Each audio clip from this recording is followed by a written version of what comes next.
Hey everyone, starting shortly. I'm just gonna check quickly that my stream is working. If anyone is here, please confirm as well. The audio and video, I guess it's working.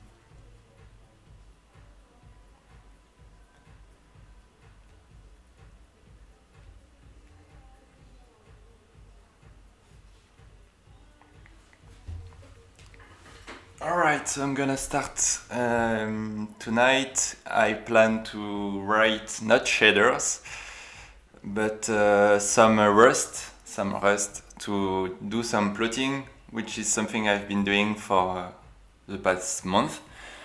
Actually, last Christmas I bought an Axie which is a robot, a machine that where you can put a pen and it's just following your path, like you feed it like an SVG or like with some plugins on Inkscape, you can just draw your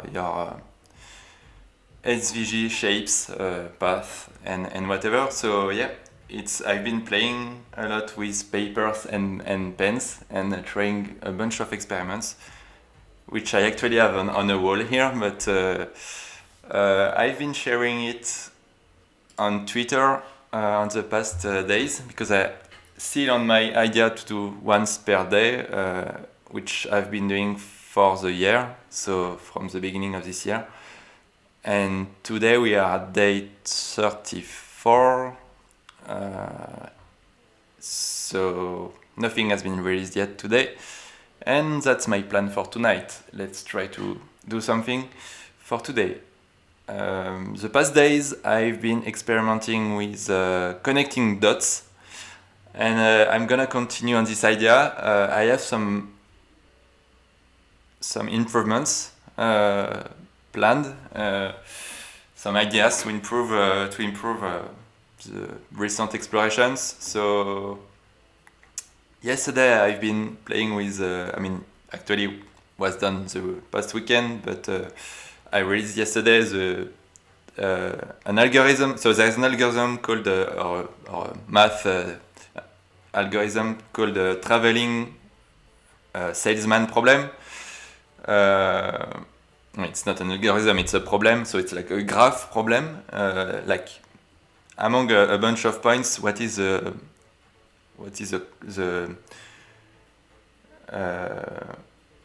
minimal path, the minimal traveling distance to link all the dots together. And what's a bit not that straightforward is it's an NP problem, so it's pretty slow to calculate if you want the best route possible. And with 3,000 points, it actually took me 1 hour to get this one, which at the end is not the best optimized path, because you can see there's lines that still are going out of the plot, out of the shape, which is a bird. Obviously this wouldn't happen if we'll run it even farther than 1 hour, but already 1 hour of running that algorithm, it's still not finished. So yeah, it's quite interesting. It's an optimization problem at the end, but maybe I should run it for for a night. But anyway, that was an interesting idea. But essentially, what we want to achieve at the end, to draw a shape, is to cover as much surface as possible. So maybe not finding the best, the smallest path. Maybe is not the best idea at the end. Maybe we should find other ways to cover something, to cover a shape. And one idea I had, which I want to try today, is actually a much simpler algorithm. It's just okay. You have a bunch of dots, and you are just gonna spin around. You are just gonna do some kind of spiral linking of dots, and you just can do a bit like the algorithm for determining like polygons, like convex polygons. You can just try to find the dots that have like using the angle, you will scan with the angle, and you just find the best dot every time, and then I think you can achieve something interesting. So I'm gonna try that, and yeah, I've been playing with other ideas in the past days as well, and yeah, Voronoi is a way also to connect dots, like the same principle. You have a bunch of sampled dots, like points, a bunch of points, and Voronoi is another algorithm to do polygons with that. So yeah, I have plotted them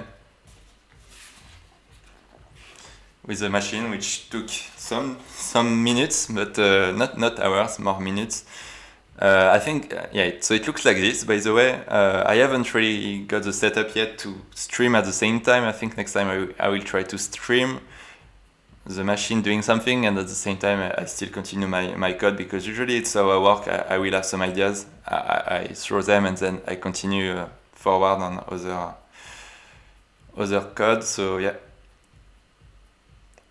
I've been exploring, as we can see here, vector fields. So vector fields is defined in a plan what some kind of angle for, and that the lines will follow. And yeah, that's what I've been doing for, I think, 10 days, a bunch of vector fields. And before it was a bit more simpler ideas. So anyway, let's dive into some coding. So I'm gonna start simple. I'm gonna start with a basic canvas, which is Bootstrap in Rust. We are doing that in Rust language because I just want to learn it at the same time.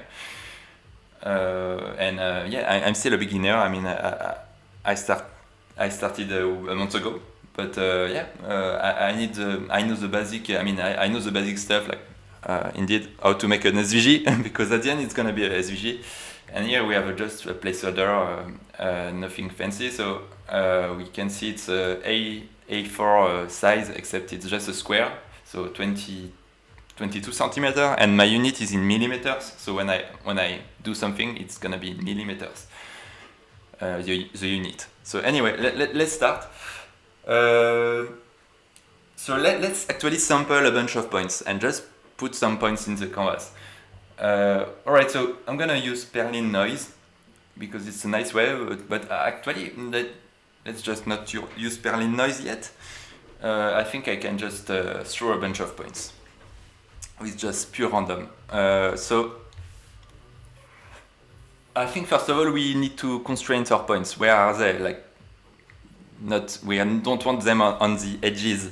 So I think we can define some boundaries. All right, 1 centimeter.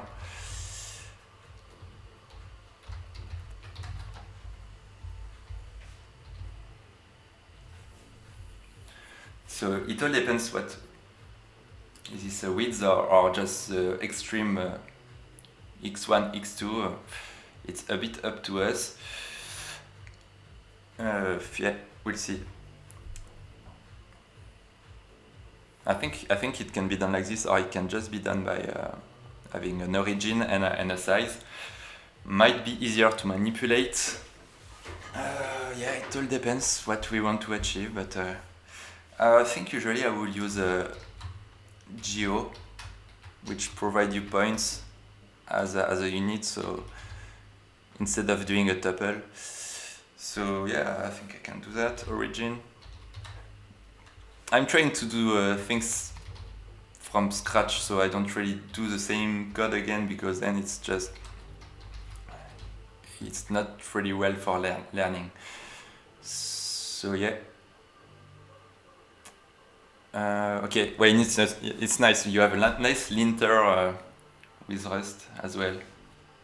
Like, Rust language is pretty great in that the compiler is really helping you. Like, it's both a linter, a compiler. It's gonna the error are pretty straightforward. So yeah, it's great.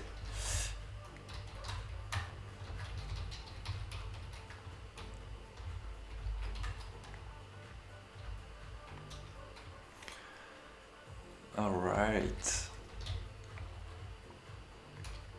So I don't guarantee I'm gonna be do a super fancy stuff because it's like at the end of the day, just after work. But anyway, let's try. You need to install Rust Analyzer plugin on VS Code. I have no idea. I have no idea what it is. Rust Analyzer, nice. Trust me. Okay, I trust you. I'm gonna do it after the stream. I'm gonna check what is this. Because yeah, I think at some point it tends to, I don't know how, but this, I don't know, I don't even know which plugin I'm using right now, but sometimes it just stopped working and I need to restart the server. So yeah, but ça fait le tâche. Après c'est, faut que je garde ma concentration sur sur mon plot. Yeah. No worries. Yeah, I'm gonna set it up after because yeah, I think the default one is not good enough. Alright, so yeah, I think basic stuff. I think we can just throw a bunch of points, like 100 points, and yeah, we just pick a random position for now. And indeed, it's not gonna be the final stuff, but if we want to use Perlin noise, it can be a bit more interesting. Yeah, I don't know why, but like this is going to be infer as smaller SVG RNG, but I think what I want is that, but then it's not happy, so as I have no idea. But it has the shape of RNG, so this is a trait, so imp, I think. Nope. Anyway. I still need to learn. But yeah, I think yeah, there is this method. I know there is this method because I always use the range. So anyway, by default it's just not inferring that. I don't know why. Alright, so origin. Actually, I just need a number between 0 and size, but I can also do.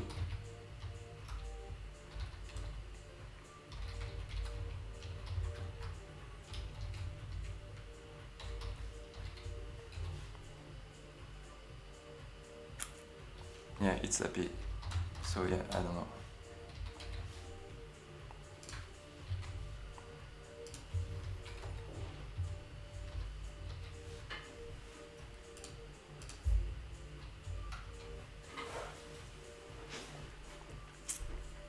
Alright, so what do we do with that? I can just do SVG circles until I actually connect I connect them all, but that's just gonna be pretty bad. But actually, let's try. So yeah, I will need a path, SVG path. So I think hello.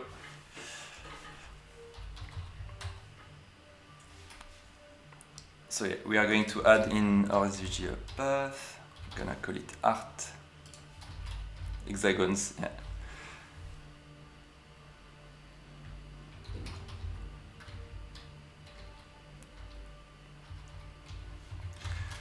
So a path takes a D attribute, which I can. So I mean, you can format it yourself, but I think there is an utility in that SVG library. So I always use it. And you get all the fancy stuff like move to,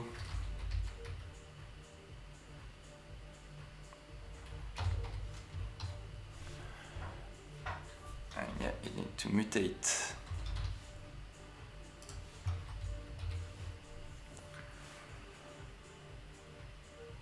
Okay, so I need to, I mean, it's not rendering.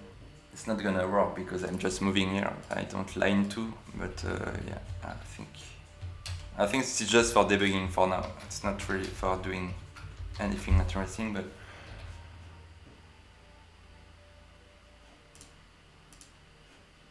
okay, so I need to define a bunch of stuff like stroke.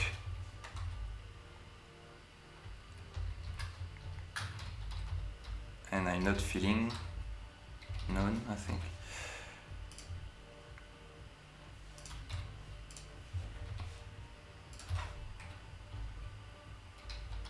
I think I missed one thing. Oh yeah, the stroke width. And what's interesting is like the number here. So it's in millimeters because I use an SVG in millimeters. So everything is in millimeters, and usually it match your pens. So like when you have this kind of pens, on top of it you have numbers, and it's actually in millimeters as well. So your rendering in your canvas actually kind of gonna match it, but you still have bad surprises with the papers, with like yeah, if you are not careful, because I mean with computers we can render like 100 lines at the same position, it's not gonna be a problem, but with your paper, when you just go through the same path again and again and again, you actually digging into your paper.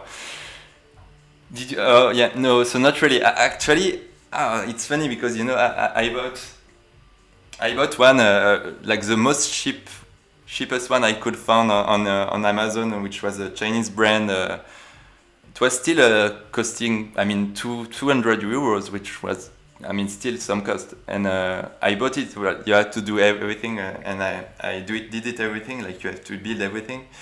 But then at the end, it was really, really cheap. I mean, it was really disappointing. Yeah, the thing was not well balanced, not enough precise. So yeah, I was really disappointed, and it was even not really standard. I mean, it's not, the software were not open source, and yeah. So yeah, I actually bought an Axidro. Axidro, yeah, it's a popular one which is used by a lot of people, and it's a bit more the Rolls-Royce. I mean, it's a bit more expensive, like from 500 euros, something like that. But yeah, so there is some cost, yeah, indeed. But at the end, it's I received it all mounted and everything. I didn't have to do it, but yeah, took the easy solution at the end. But I tried to do it from scratch, but yeah, I failed. I gave up at trying to fix the other one. So all right, so what's okay, I'm still doing move to, so yeah, line.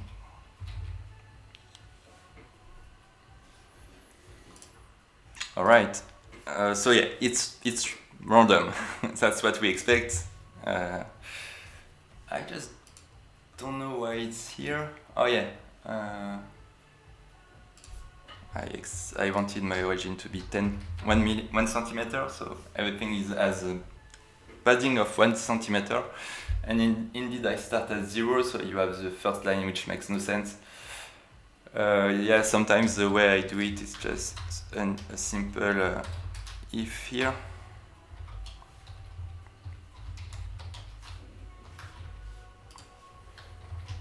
Because I don't think you can. Actually, maybe we can try, but I don't think you can start straight away with line 2. Yeah, I think you need to first move to somewhere and then you start drawing. So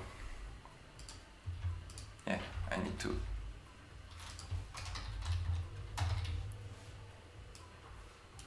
Yeah, actually that's here.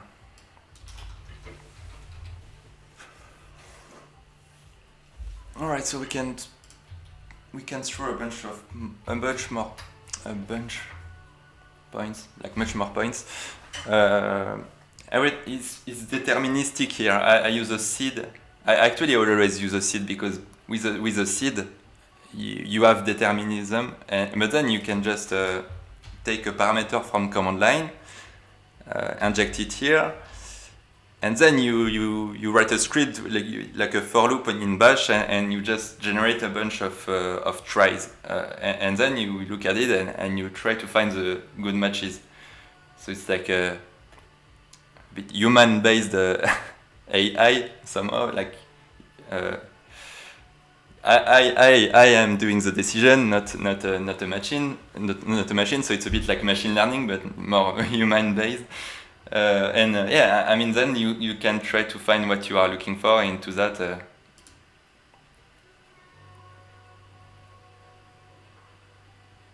Yeah, I think there's a concept called human-based machine learning, but then it's more about doing a lot of steps. I mean, doing not just once. You try again and again. You ask. I mean, what I don't know how to pronounce that. Catch. Anyway, I guess that's what they are doing because they can learn from users clicking. All right, let's constrain this a bit more because here it's just random. So random gets a bit random choices. I think we can try to use Perlin noise.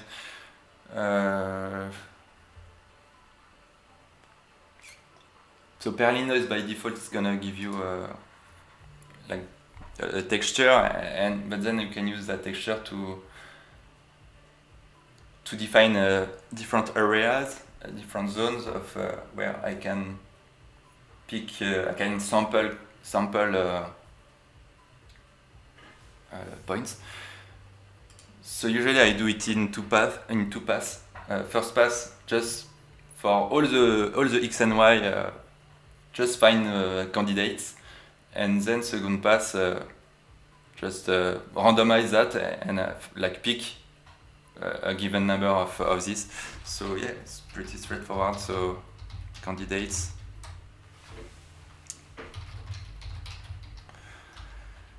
And we need some kind of granularity, some kind of precision in here. So yeah, we can.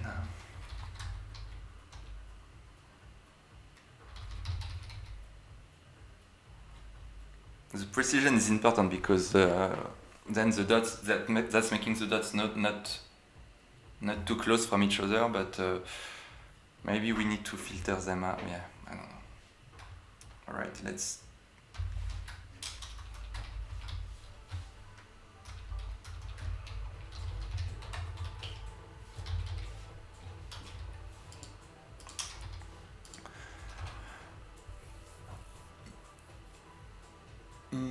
Yeah, hello. Usually I like to normalize everything I do, so I'm gonna divide by the precision again. So then I can just change my precision and I'm still having a value from 0 to 1. It's quite important. It's not... Ouais. Je shade pas, je plot. But yeah, usually I do shaders now, but these days I'm not doing shaders, I'm more into plotting. Maybe if we confine again, then it's a turning point of doing shaders again.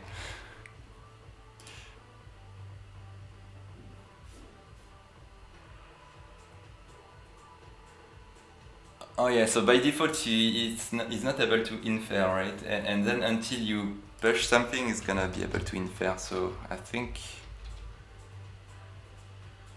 Oh okay. So I was just saying, yeah, these days I'm more into plotting, not shading. Oui, on peut le faire en français aussi. But yeah, if we confine again, I'm gonna switch. That's gonna be the turning point. I'm gonna switch back to shaders maybe. So doing different seasons. Okay. Oh yeah. So mutate.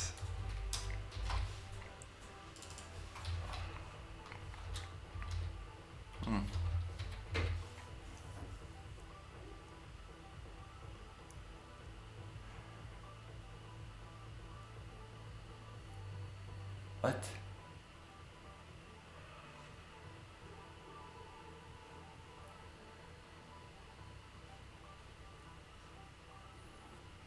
don't get that part.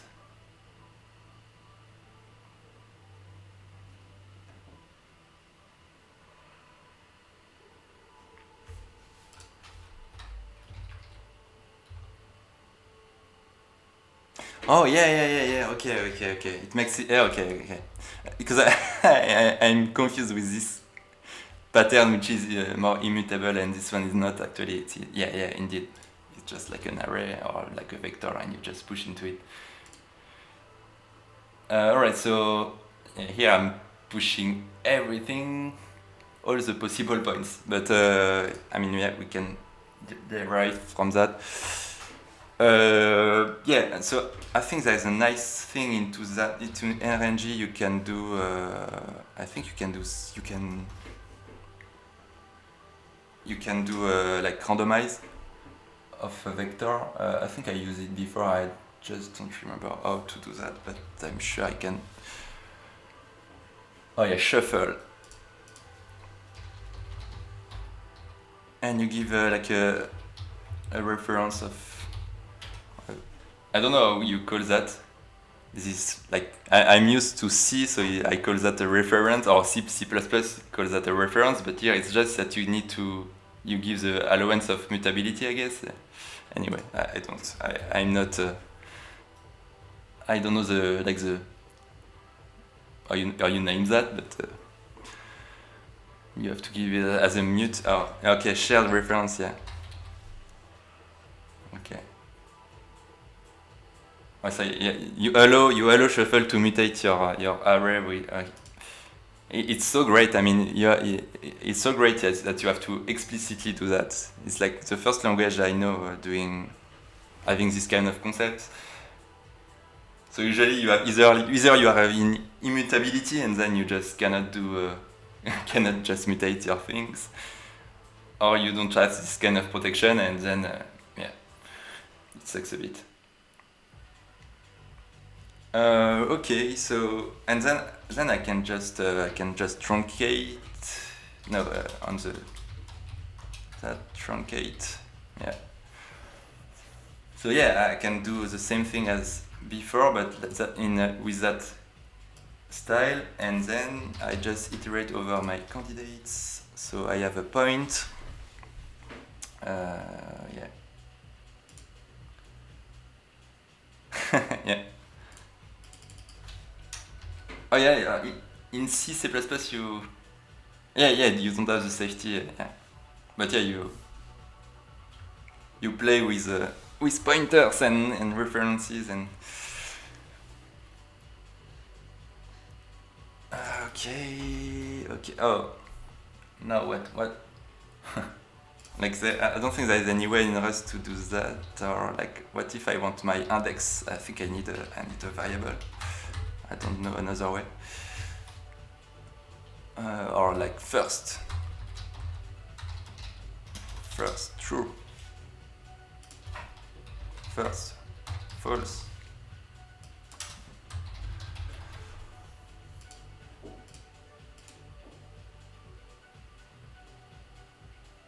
Oh yeah, good point. But then I pass it in here again, so it's not necessary. But if I will play with these types, yeah, I will need that. Oh, actually, it's because I'm using some. Yeah, we could not describe it. Yeah. Enumerate. Okay. Nice. Oh yeah. So you get both the value and the index, I guess.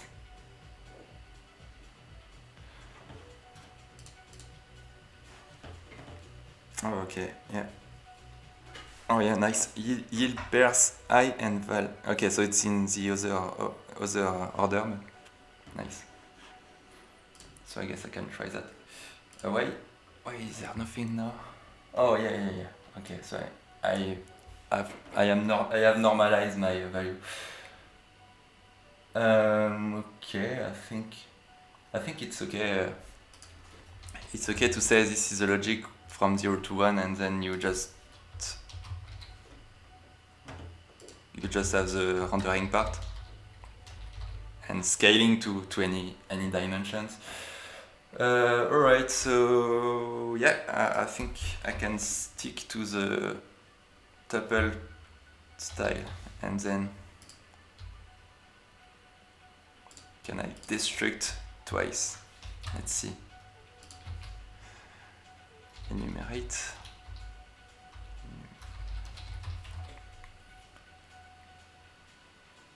Okay.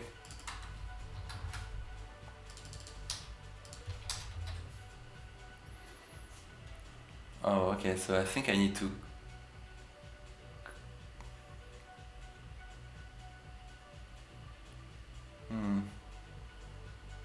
Oh, yeah, okay, yeah. You need to convert it to an iterator. And... Alright, so let's... So this is a point in millimeters, and this one was actually from 0 to 1, so yeah, I think we can probably inline that.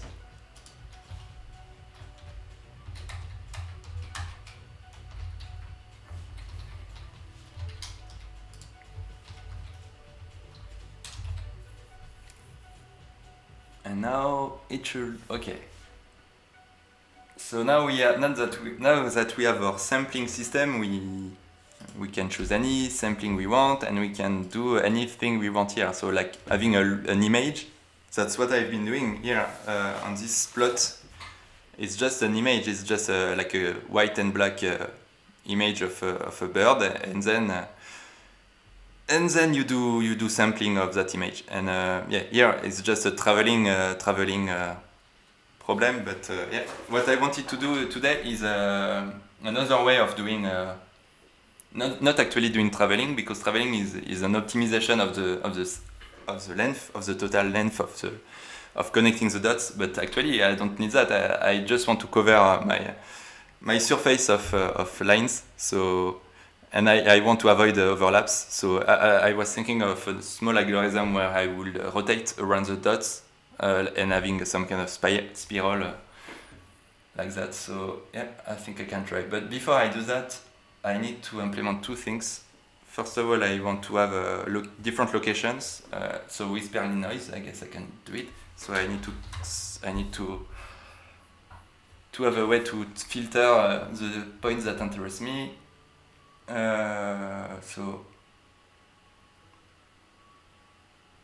yeah, so I think I can use Perlin noise. Let's look up a value in Perlin. We can get, and it's a 3D vector, like a 3D point. So 3 values. So yeah, I think if I just do that, it's a value from 0 to 1. It's pretty small in terms of amplitude. I think it's not gonna be enough, but we can try. And then if value, so it's a value from -1 to 1, I think. Yeah, I've been using it for a bunch of days, so now I'm pretty knowing it well. Okay, so why?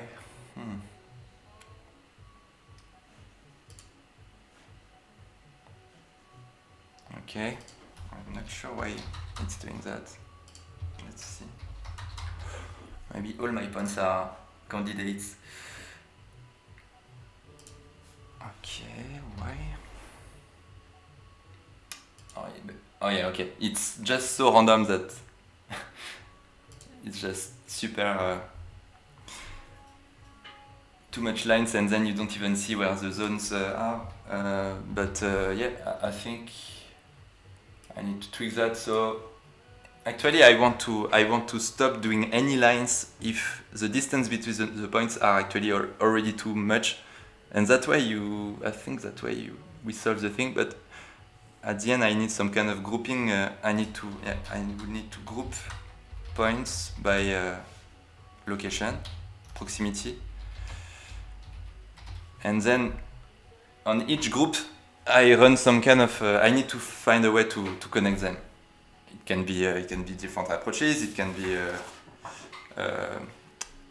Oh shit! I forgot the name. Voronoi. It can be this traveling man, salesman. Yeah. But here I just want to try another idea. So yeah. Alright, so I think before I do the grouping, I can just quickly do something here. If I can detect that my distance is too far, I actually will not line 2 and I will just move 2. Yeah. But then, yeah, the grouping will make that unnecessary, but yeah, I think I can quickly do that first. I need the previous point, that's a bit annoying. But yeah. I mean, it's not that hard to make the grouping. No problem. It's yeah, getting more into algorithmics now.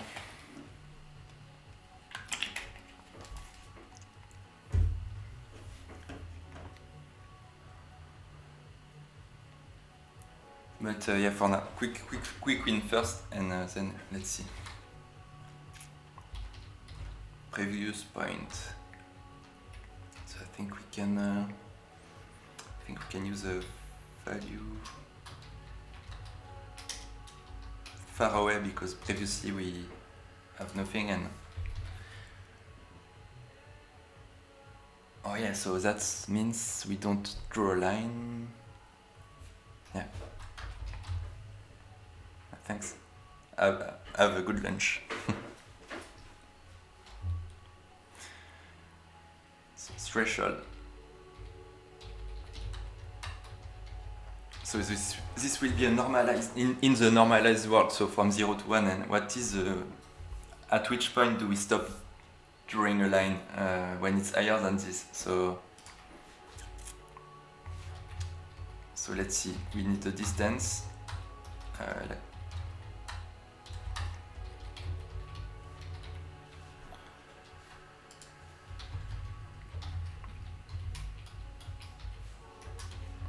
So Euclidean distance, alright, so x square, y square, square root of that, and I mean we don't need to square root, we can just twice that as well, but yeah. So if my distance is higher than my threshold, square, then I'm gonna move 2, otherwise I'm gonna line 2.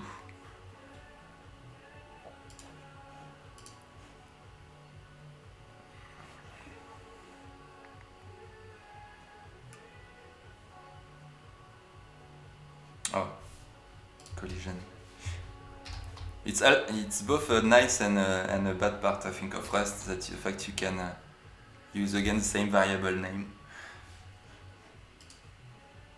I think it's a bad idea, but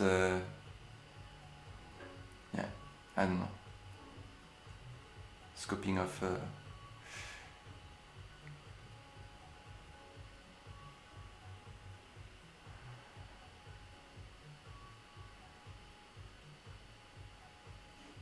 okay, so that means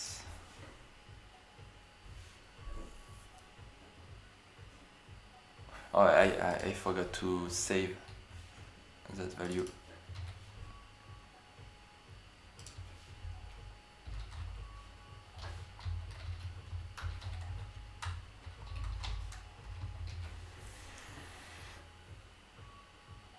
Why?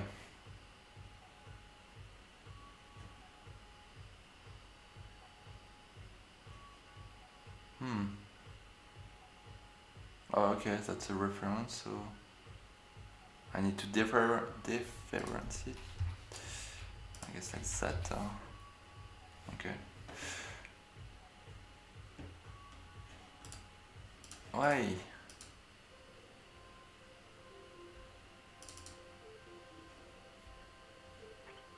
Okay. Let's print some values because I don't understand what's going on here.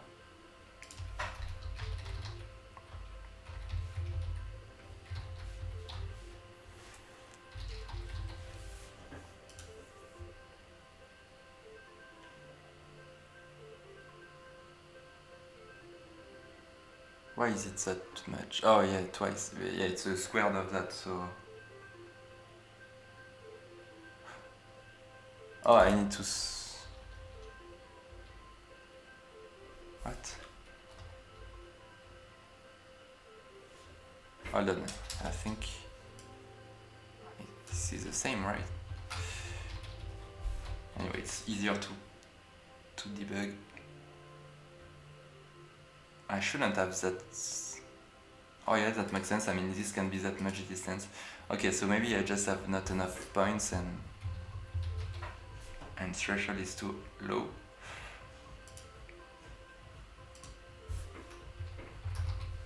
Oh yeah, okay, so... Oh. Oh, okay, so it was the reverse, that's why. No, I think I don't do something. I do something wrong. Okay, the distance higher I should move to.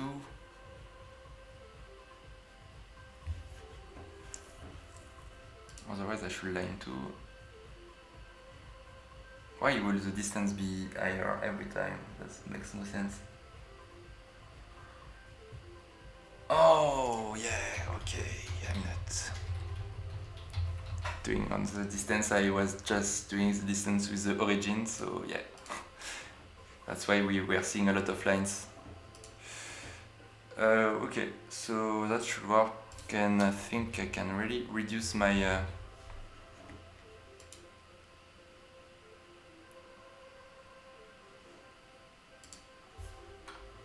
Okay.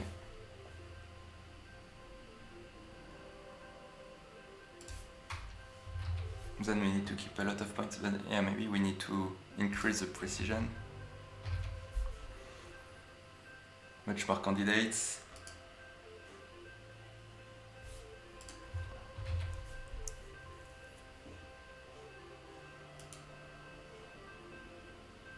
It's a bit weird.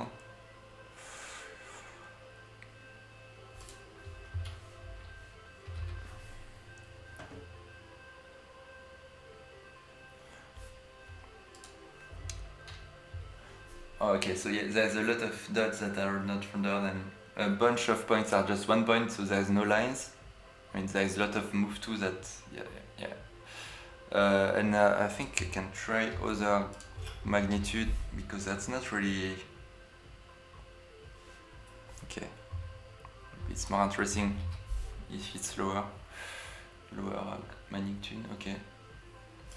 So yeah, that's where you want to inject some kind of seed that you just throw a bunch of values, so you write a script that iterate on that value and then you find a good one. That's usually what I will do.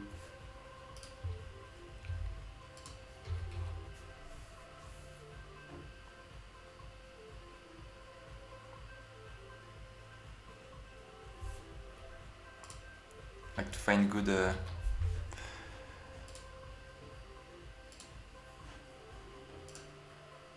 so more I will increase that value, more the amplitude of or the frequency somehow, like of the Berlin noise. So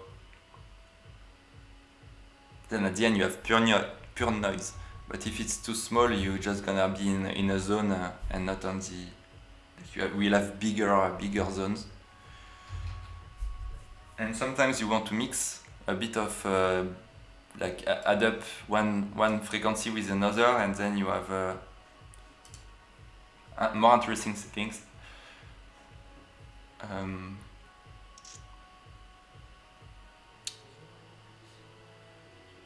So it's like different octaves of noise. Okay, so I think we can see that 1, 2, 3, 4, 5, 6 groups, and yeah, I guess. Let's try to reuse the same idea of threshold and just have a function that's where I could.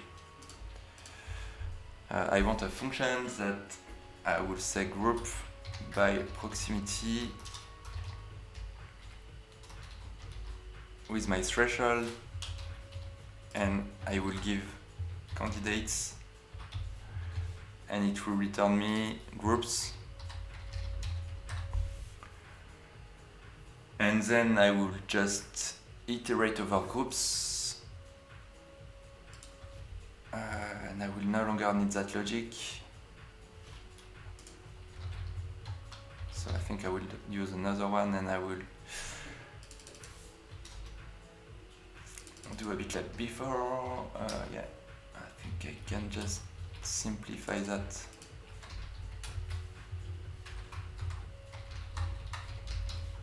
And my group will be again that vector. So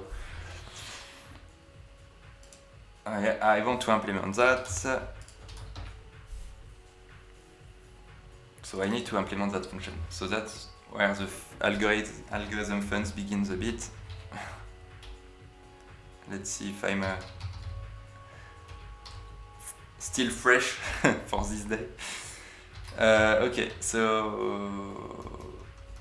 oh yeah, we need to define type in functions. So let's do it. Threshold.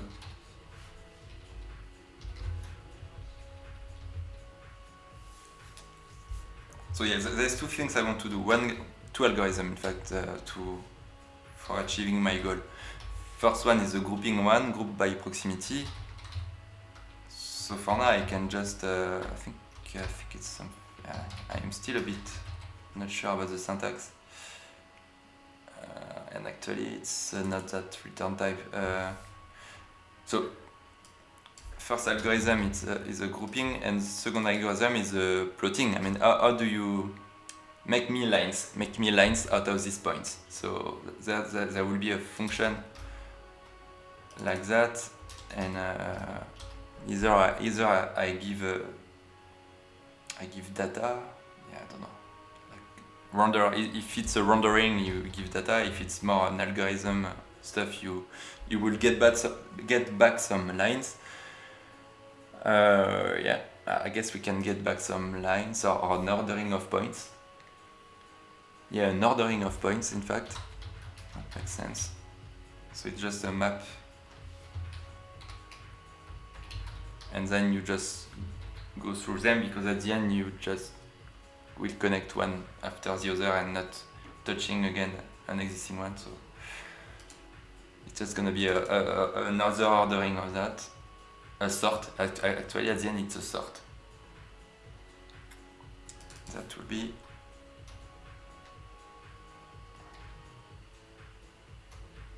route by spiral. So we will spiral around like from the external and going inside. I think it's I think it's possible. It seems like easy as an algorithm, but we'll see. Alright, so group will be vector of that. Vector of. So what's wrong now? Oh yeah, okay. Let's see. I'm doing too much flow types or TypeScript. And I'm not having. Oh, actually Scala has the same style. But here you just do an arrow.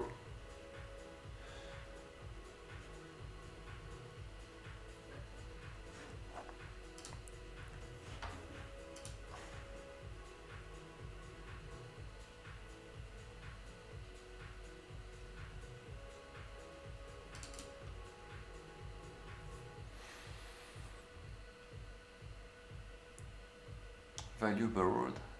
Oh yeah.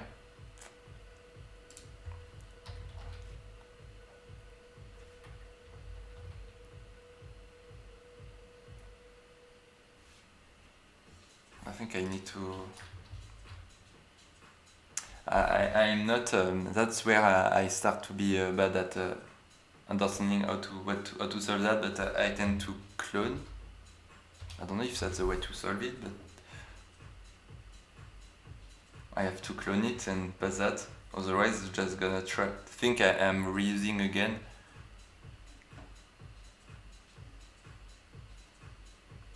I really need to learn more. I mean, read more about Rust, because here I'm just a bit guessing. So it's bad when you start doing that. Okay, so in terms of types, it works, it compiles. So yeah, the signature is correct, and then I will need to route.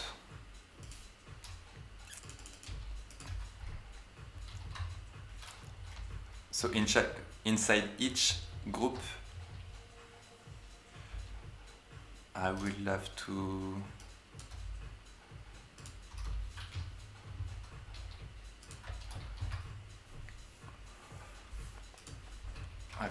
do that again. Points equal. Alright, so group is my my points in fact, and I just reorder them.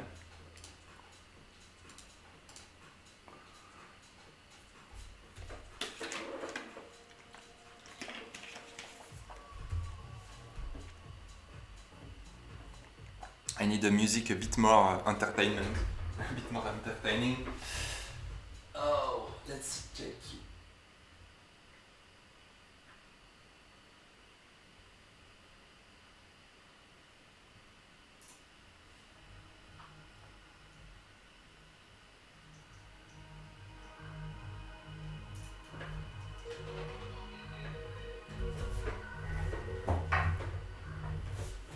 I hope it's not too loud.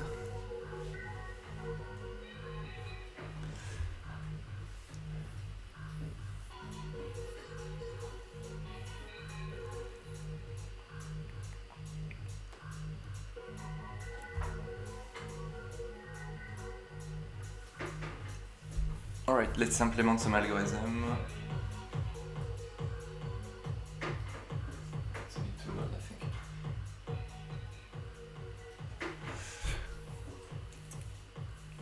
So this one is easy. We want to group. Easy.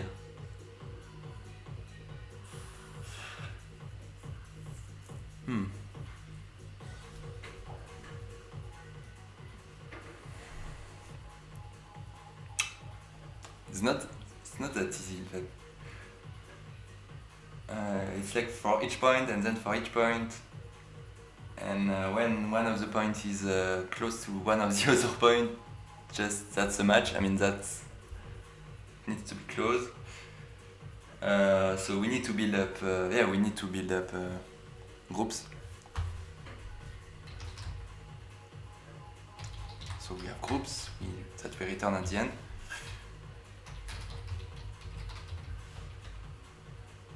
And then for each candidate, I think I cannot do that. And again inside, I think or maybe I can. Okay, I thought we were using like this would have complained because I'm using it again, but no, it's not that like that.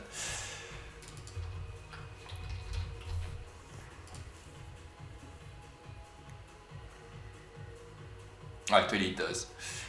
Yeah. So yeah, because it has moved. But I think I can use I need to clone. I need to have another temporary list where that gets removed. So yeah, I think I can clone it. This is going to clone everything, I guess. So for each clone, it needs to go somewhere. It needs to go in a group. So yeah, let's for each item find a group that match. And if there is no groups, it's a new group. Yeah, that's easy.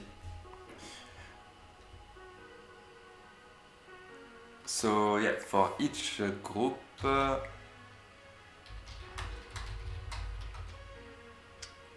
it's a lot of loops.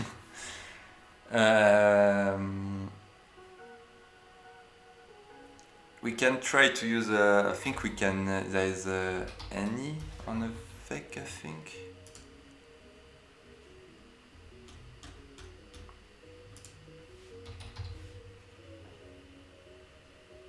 I need to open a Rust sheet.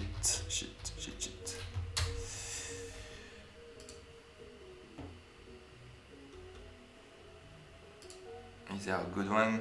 Not this one. Yeah, I like that one. Like the one where you see everything on one page. What's nice also about Rust is that there is no, like the primitives, there is not a lot of primitives, there is not a lot of types. It's both great and bad. I mean, it's a different style.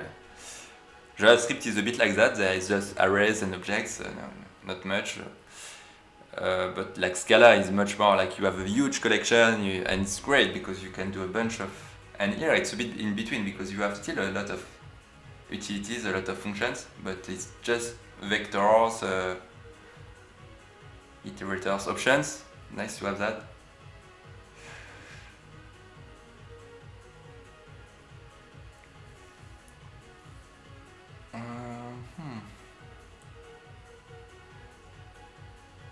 I actually don't really know how to read that because yeah, it's talking about the mute version of the mute. Oh, I guess iterator have the.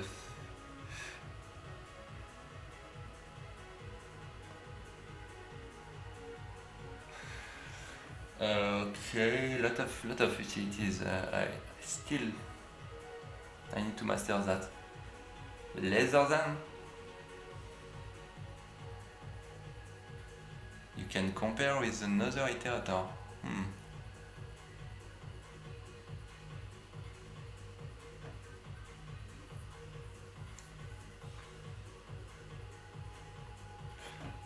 Don't think there's everything in that, right? It needs to be more.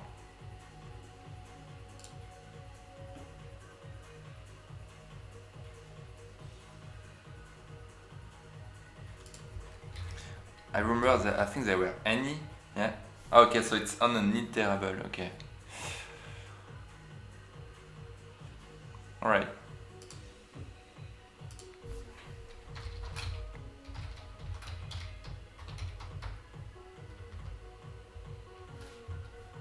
So we need to find a point that is close enough. If any point is close enough, it's the group is found. Which means we could nest that twice, but yeah, that becomes overkill. I mean, yeah, there's two styles of coding. I don't know if I can embed that with a closure, and yeah, it's a for loop, so yeah, I don't know.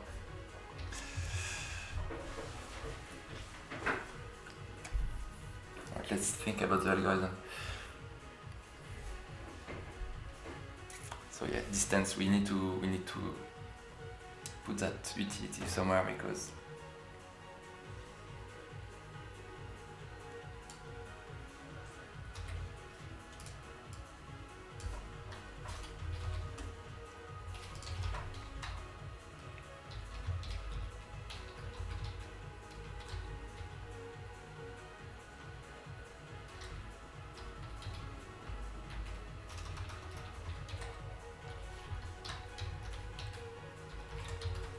I think sometimes I'm a bit reinventing the wheel when I do that.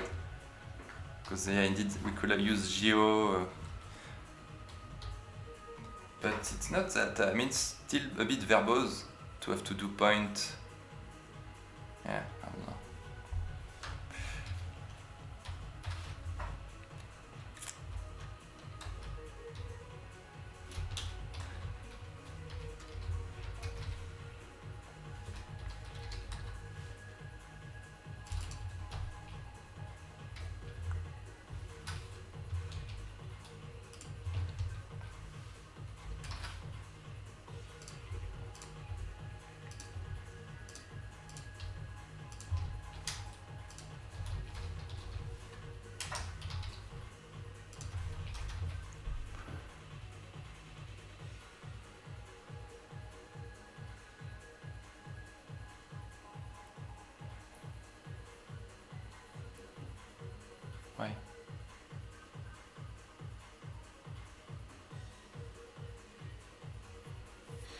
Oh yeah, it's a distance. It's not.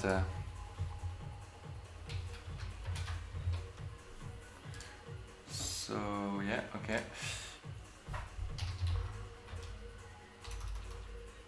What?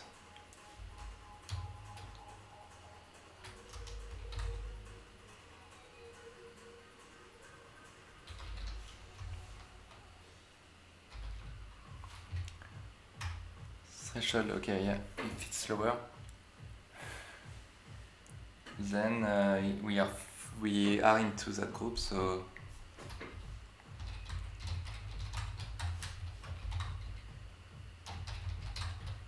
break.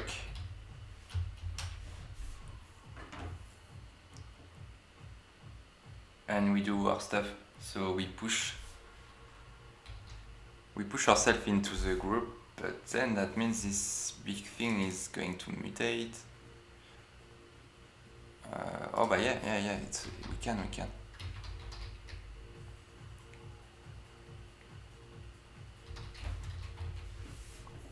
I guess it's gonna complain.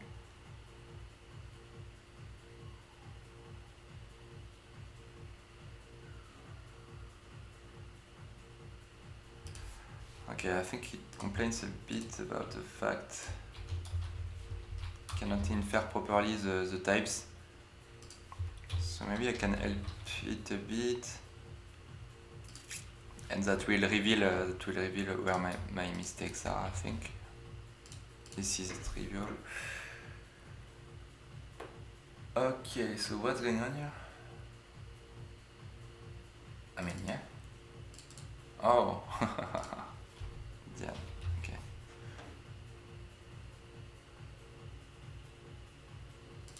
Okay. I don't really understand why we get that. We get a reference and not the. Oh, we iterate on references, I guess. Yeah. Okay. Like pointers.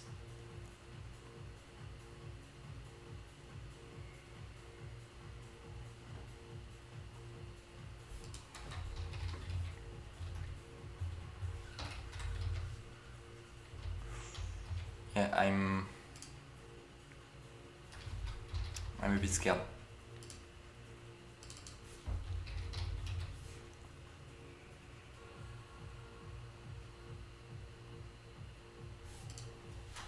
I don't know what I'm doing here. I'm a bit scared. Is this going to work? Is this cloning just one level, I guess, and it works because yeah, it's just for the loop. For the loop, it's just necessary for the loop, I guess. Yeah, I will definitely learn if someone could let me. But I think I need to read much more code from others, and I will learn.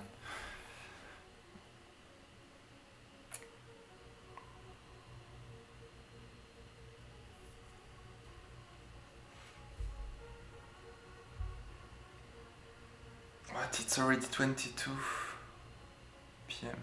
10 p.m. Wow.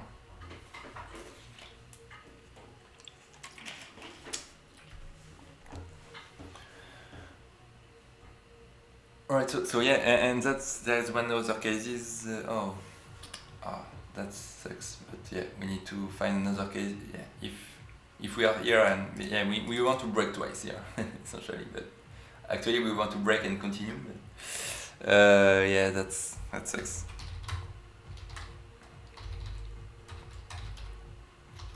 I'm sure there's ways to do that much better, but that's okay. Yeah, I mean, we can do the functional programming style, doing some kind of map, doing some kind. But yeah, it's quite mutable style. So yeah. So if nothing has been found, if the group of my point has not been found, it means it's a new group. So yeah, we can. It's easy. It's just pretty straightforward. We push my new group. Found.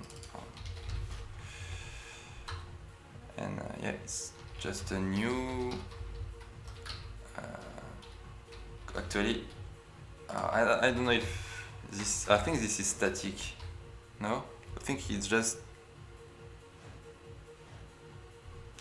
a fixed number of point of I'm not sure.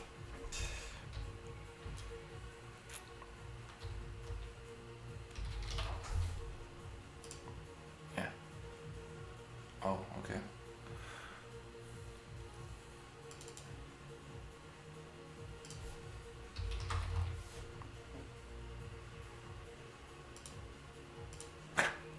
And then it disappears.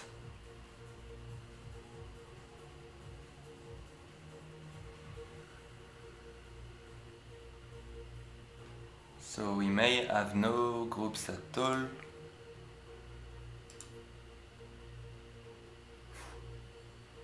Oh, sorry, I have no idea. Do you know how to make kernel drivers? To inject a file into a process? I'm not a so low level developer, in fact.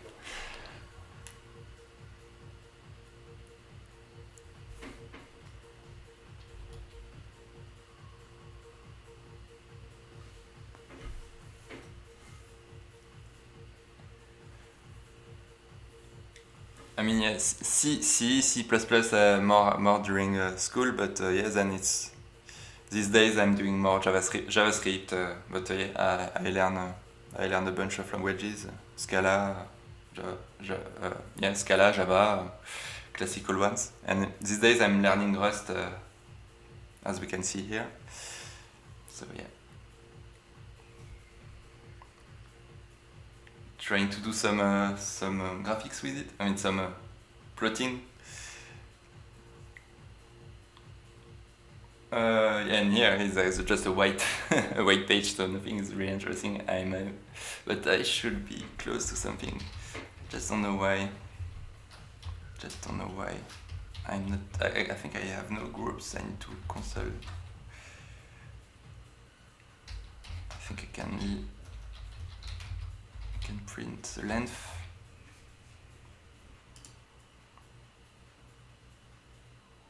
What? Oh, 26. Okay, so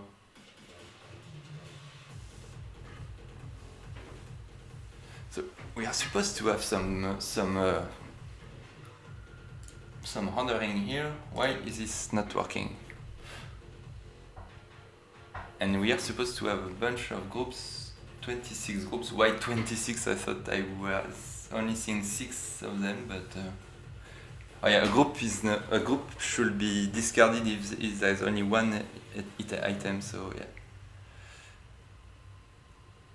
no idea.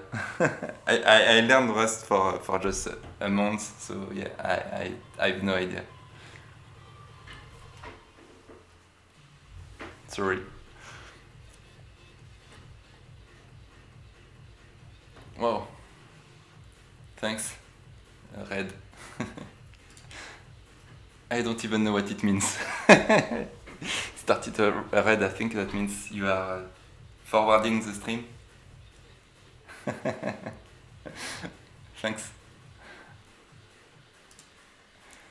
And maybe to not of the best time, but I mean, but I think I can put this back on because I'm still trying to figure it out. Nice. Thanks a lot. So I definitely have six groups or something like that of points, and here I just did a quick line 2 like random connecting the dots, and I just don't draw a line when the distance is too far. So that means I visually have my groups, but I'm trying to implement an algorithm to actually group by proximity, which I think works, but yeah, from scratch. So yeah,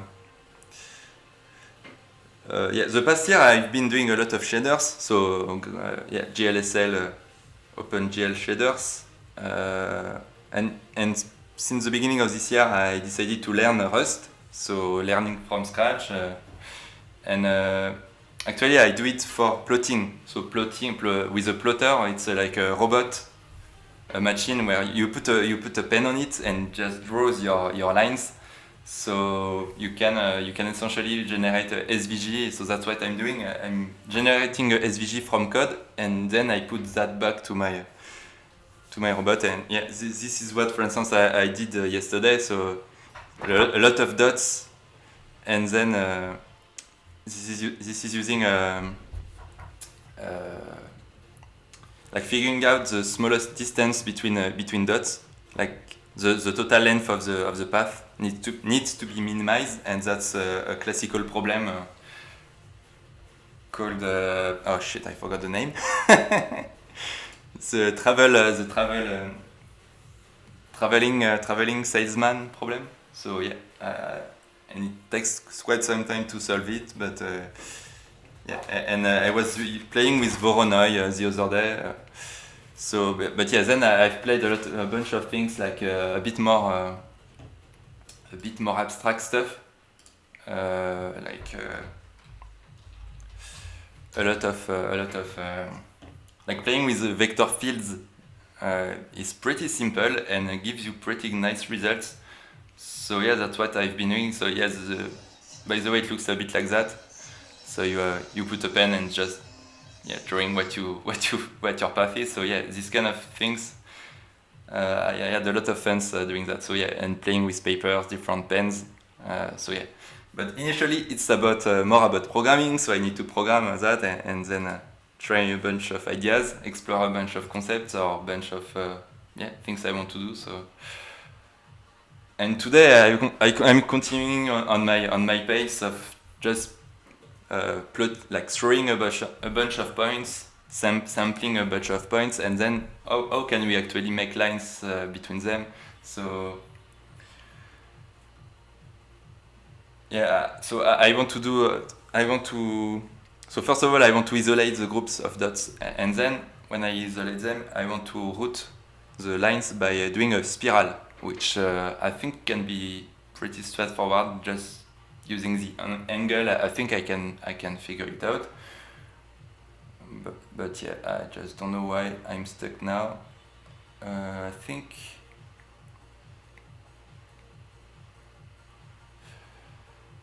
I could try to log what's going on here. That was the first take, and then I have my groups. So this should be a no op, so it should return again the same. All right. Enumerate. Okay, this was working before, so okay, move to line 2. All right. Yeah, sure. Thanks a lot.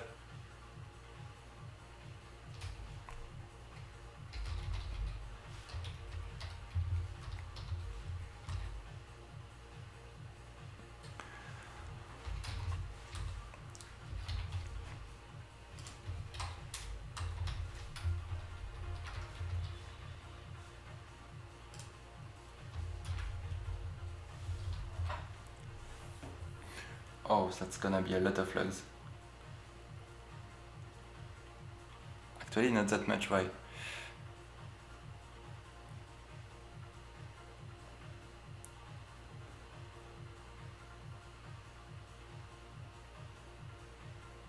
Okay, I don't get why.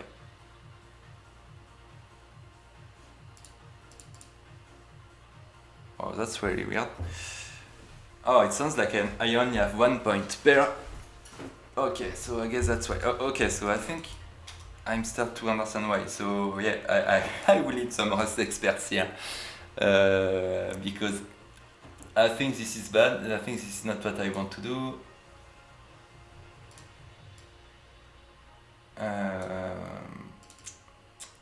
Like ideally, I would not want to clone. I just want to push on the same group. So like I'm just accumulating a bunch of groups, and every time I want to push more items into it, just need to find which group makes sense, and then if no groups is matched. But it seems like it's just doing it once. Or actually, I'm not going into that, maybe, but... Yeah, I think I'm not saving that result. By doing clone, yeah, I think that's why. I mean... Okay, I mutate this variable, so this is a clone, maybe. Oh man, I'm lost. I don't really know how to do that in Rust.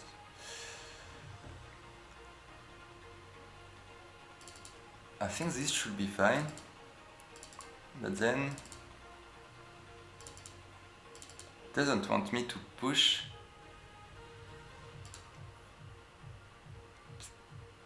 Because yeah, it's indeed I'm mutated.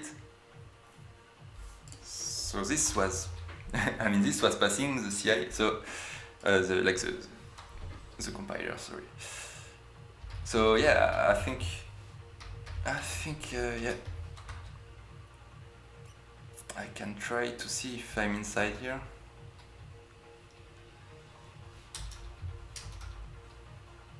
Yeah, maybe not doing too much points because yeah, I think it's gonna be too much.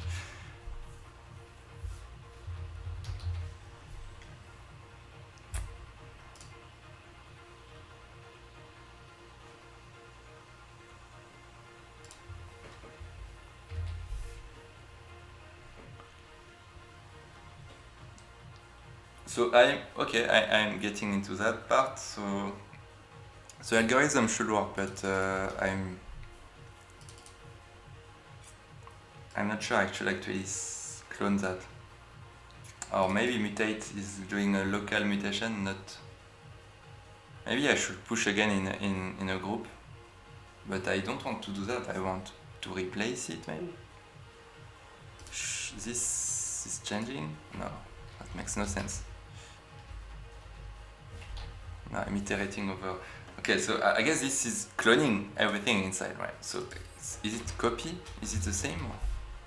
No.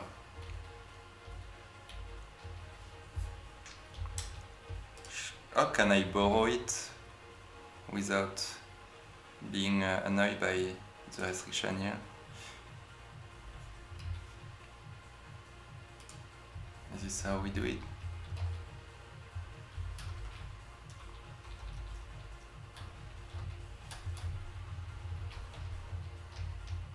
I don't know.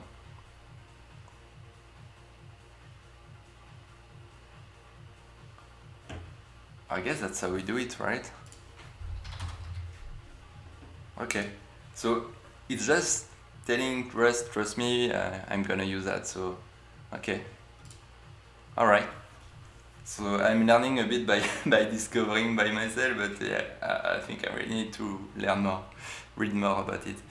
Alright, so that was a bit not really interesting, but that's working. So I managed to make groups of points, sampling a bunch of points, making group out of them. Maybe we can increase the precision, but that's gonna make dots a bit closer from each other.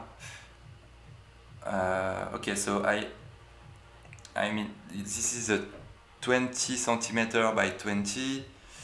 I think we don't want dots to be that close. Yeah, how much can we afford to be close? Actually, we can. It's okay. 20. Yeah, that's gonna be close. Let's see what's happening if I don't put a lot. Like 10 is gonna be pretty... yeah. And since I'm just having the same normalization, actually it's just not changing the positions of my groups because it's Berlin noise and everything is deterministic, so I can tweak a bit the Berlin noise, trying to find other places, other shapes. Maybe I want a bit less groups. Wow. Okay, so the threshold is not that great because yeah, this will be a group, but it's not detected as a group. maybe we need more precision. Actually, we need more points.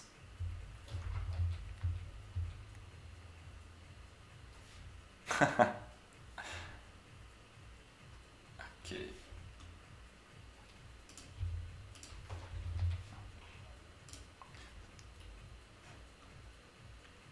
Alright, so I think what I'm gonna do is write a script that you give a parameter and then you try a bunch of values and then we can take a look at the results.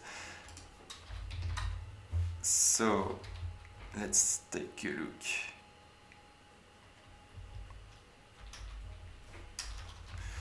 I need to grab the arguments, the arg. I think I did it in some other examples like this one, collecting arguments. So I can take that back.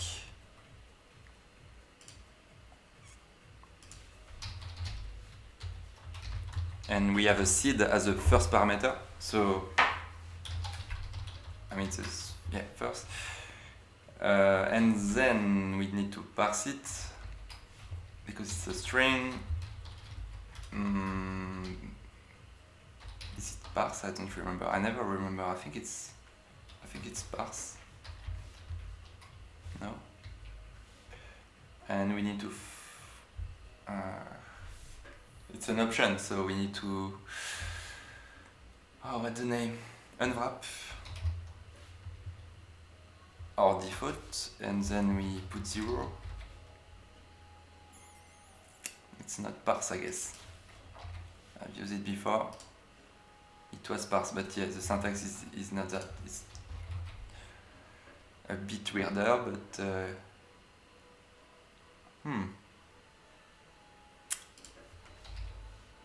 What?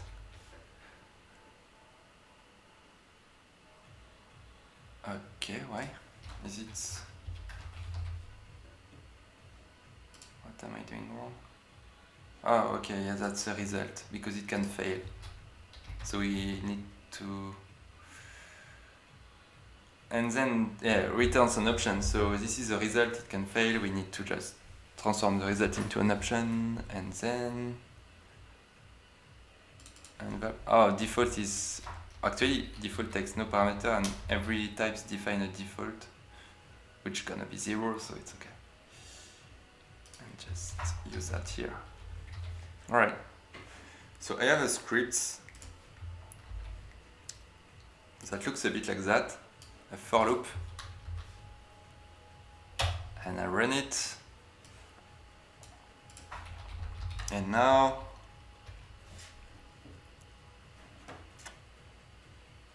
what do we have? No, I think it's supposed to, yeah, okay, it updates.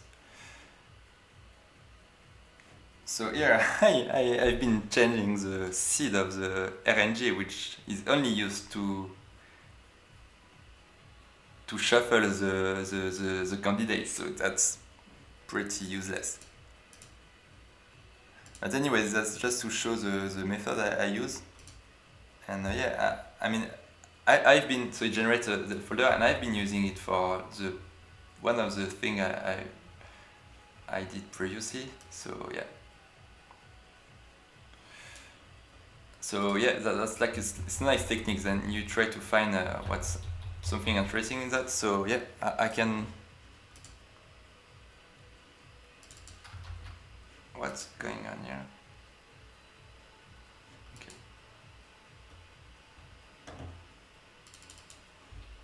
I'm just gonna remove the warnings because it's just pretty noisy. Okay, so we want to use it actually here, and then it's just gonna be a F64. What's nice is like this default concept is just gonna work, you just change it here and then it's just gonna work. Otherwise you will have to maintain both. So it's nice to have this concept on a type, to have a default. As built-in, it's pretty great, to be honest. Great choice of the language.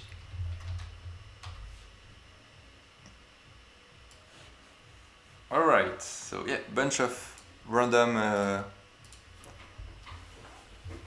candidates. Oh, I saw a nice one.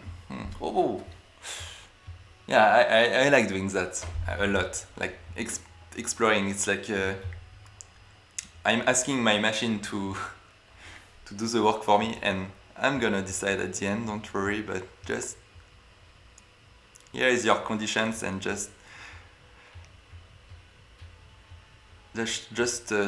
throw a bunch of ideas, and then just. Oh, I like this one, even though it's it's not meant to do that because it's just one big group. But it's pretty. I mean, it's pretty basic, but we could just render that as a as a drawing. Yeah, random. It will be called random. Random groups. Perlin. So now we did one part of the job. We did just a grouping.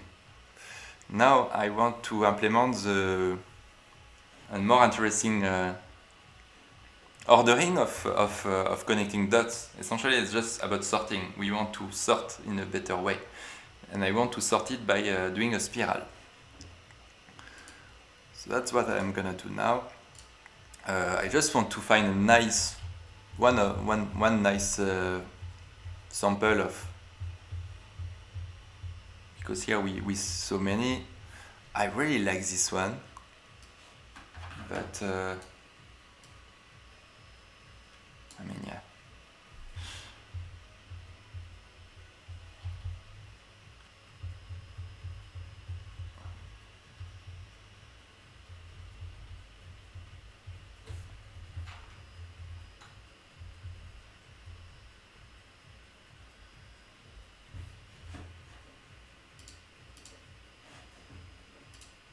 Guys, though, if you have any question, I can always answer, yeah, no problem.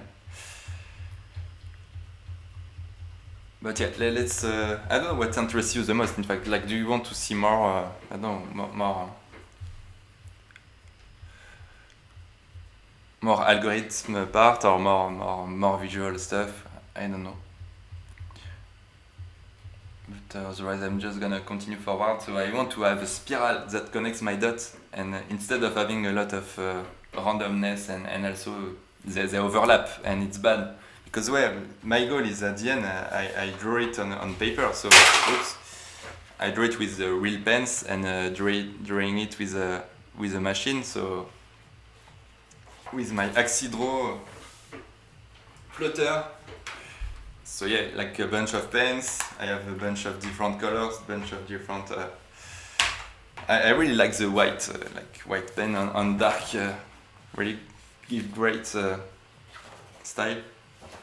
But yeah, when you draw 100 times at the same position, your paper is really. First of all, it does not look great. It doesn't look great because the colors a bit add into each other, and it's bad. But also your paper is just undulating, or yeah, it's bad. So you want to optimize a bit what you are doing, and the goal is just to do a spiral for now. Oh, this one will be actually it's if you think about the polygon that will cover that all the points here, it will have to be concave, which I think it's a good sample for testing, not for visualizing. I mean, why not? Looks like a a dolphin. I think I will take it. So 82 as a default. Let's take 82 as a default. Okay. And now let's begin. So we had implemented our grouping, and we want to implement our route by spiral. So I give you all the points. They are in random ordering. Just sort them in a way that looks nice. That's my goal. And just a quick review of the code. So yeah, we have a C that's taking from an argument from command line, so that's what we use. And then this is what you can call sampling. So just find a bunch of points, and here I just iterate on x and y, use Perlin noise to find candidates. Here I could tweak that a bit. This could be a parameter of by the way of my command, because that's gonna be the growing or not the zone, the array of the points. But I'm not gonna touch that. And yeah, this is important as well, because we could change frequency of the surface. So okay, so we see what was actually under the shape here. It's actually an even bigger shape. So we can unzoom like that. Whoa! That's nice. Actually, I like this one. I will keep it. So yeah, it's I love that. It's like exploration. You explore into the randomness of Perlin noise. And then I connect my two algorithms. So one is doing the grouping. Just all my candidates are just points everywhere. I want to group them by proximity. So split them. So make one group for these close ones, make one for this close one. So that's what this algorithm. And yeah, and then this is the rendering. So, and in the for each group we that's what's not implemented now. If we implement that, we can do any kind of ordering. So yeah, that's what I want to implement. And then for each points, connect between the points, to draw lines between the points. And that's it. Maybe no, actually we don't want to close the path, because the first dot and the last dot is not great to be connected, because if I spiral around, it's gonna be inside at the end. So yeah, I can try.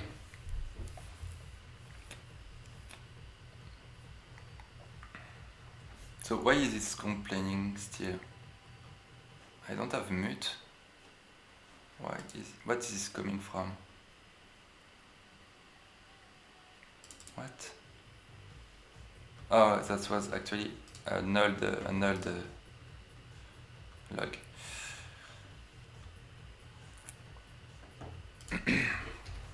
Alright, so I think the algorithm can be pretty straightforward.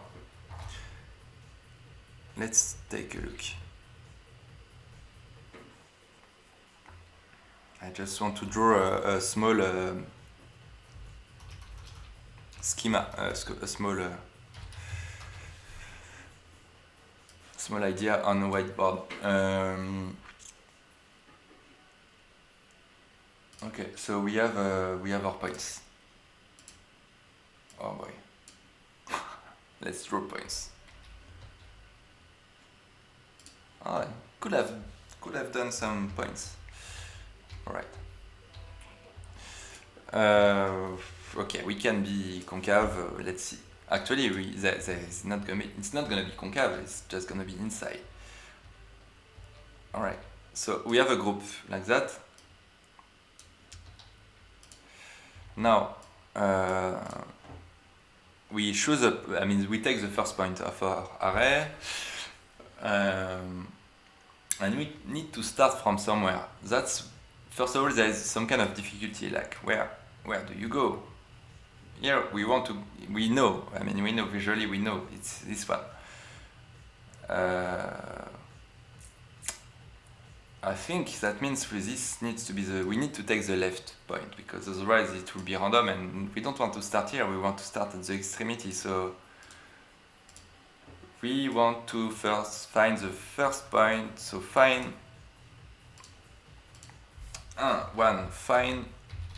left. Find the left, the most left. Oh, I don't know how you say it in English. Leftist. It's not wrong. left us point.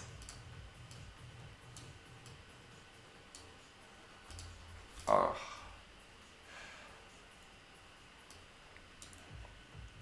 Then what's next?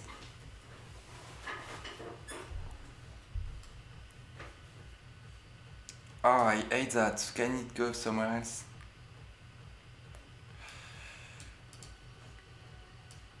Then okay, so I think if we are on the left, then I think for each iteration, because it's gonna be easy, what we want to achieve is simple. It's just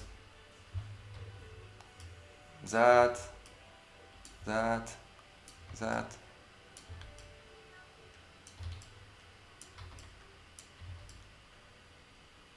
Here, because we have, every time we hit, so we iterate like that, every time we hit the dot, I mean we consume it, and then we are done. So it's a simple for loop of all the dots. No, sorry, no. We need to find a candidate every time. So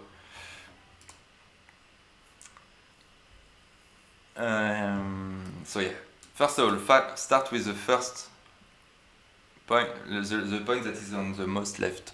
So we have to find like this, the point that is on the left. Then, once we have it, and every time we need to rotate. And that's how we visually work. We start with the previous point, and you rotate until you find a point. And again, so it works like polygon algorithm when I don't remember that algorithm, but it's a classical.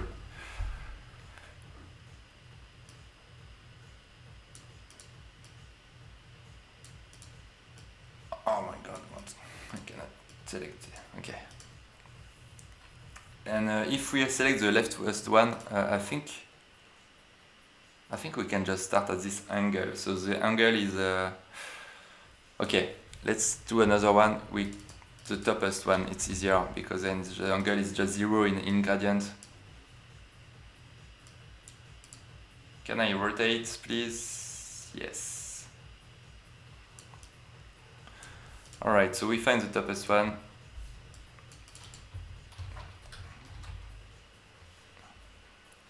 So P equal topest point. So we initialize with that. We need an angle that is going to be initialized at 0, and then that's the initial conditions. But then every time we find a point, and like we remove it, right? So we remove. So that's the initial, and what the loop looks like is like we remove P, then A becomes, actually we need to find a new P, so find a new, and that's a bit with an angle, and then angle needs to be set again to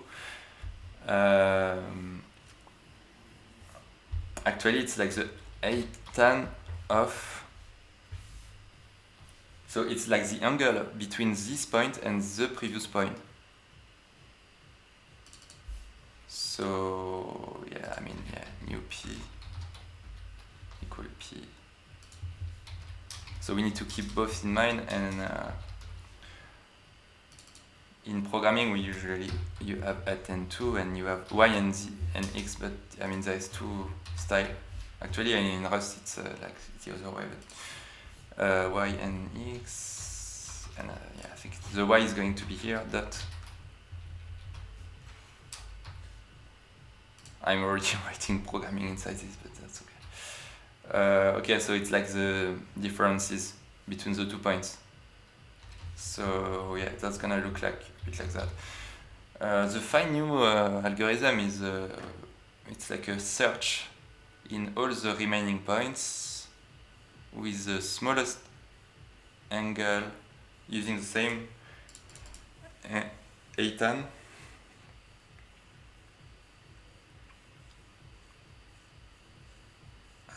Yeah, so it's like a This one is a bit like that's the most complex part actually. The other part is it's like a big loop. Yeah, I don't know, like the simplest, like in JavaScript, for me, I'm used to it, so it's straightforward. But in Rust, should I make that a function? Should it be a loop inside the loop? We'll see. So I have a pretty clear idea on how to implement that now.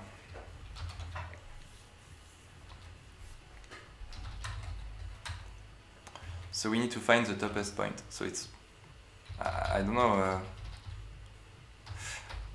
I don't know how to do that. Is there a radius?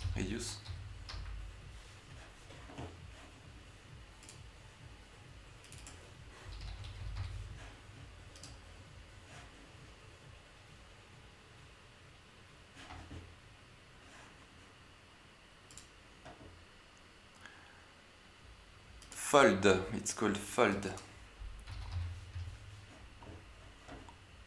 With an initial value.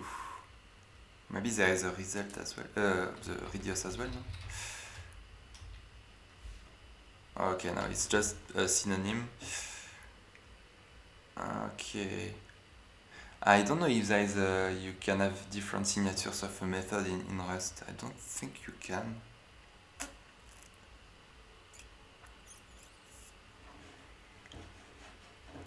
Okay, so hold a minute. I don't think we really want to fold, we want to find.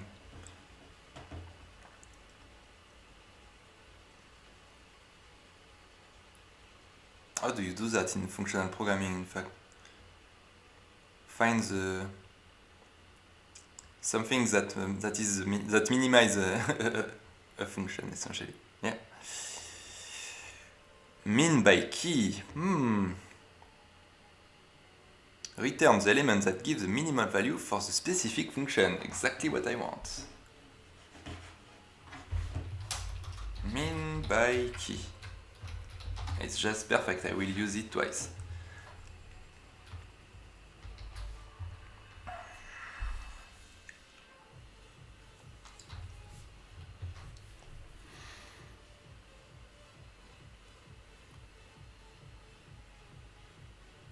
Right, I start to shut down a bit. I start to get sleepy, so I need to finish this week and go to sleep. Actually, I'm gonna grab a beer. I'm back.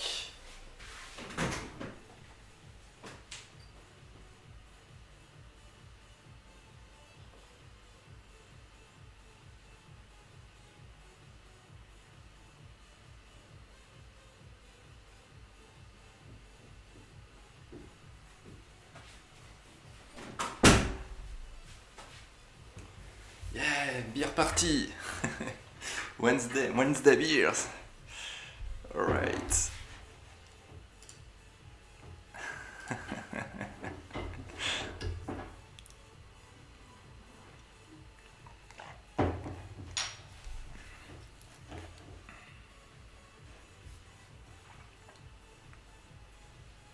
So I need to find the minimum.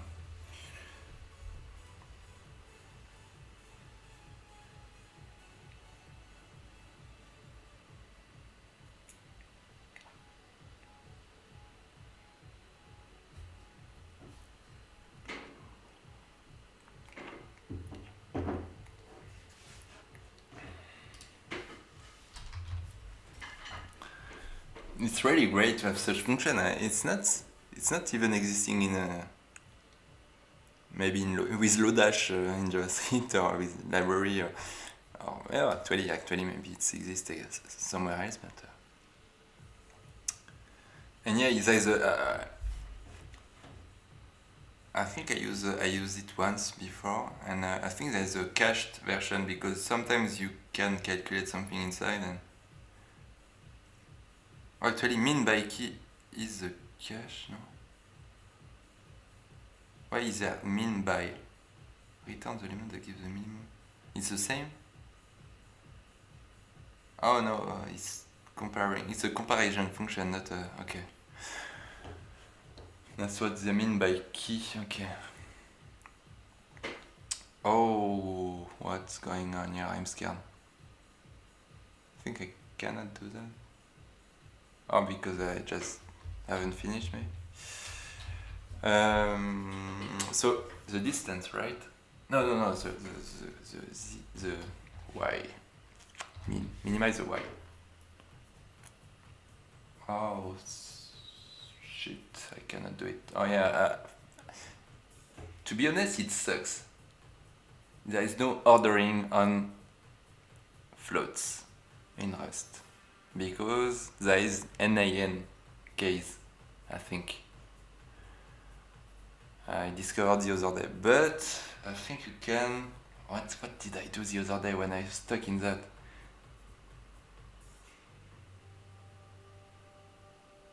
I don't remember. Actually, I think I gave up and I used integers.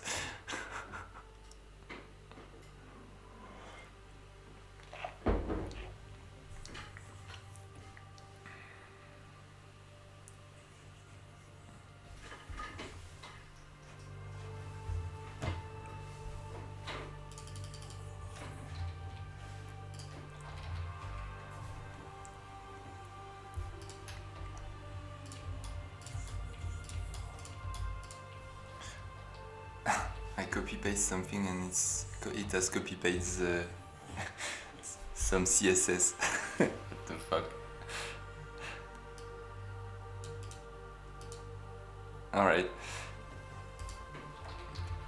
Yeah, I think I have a console here, so I should copy paste. Anyway, the trait.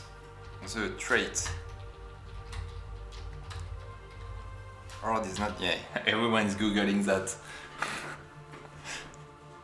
Cannot sort F64. Oops.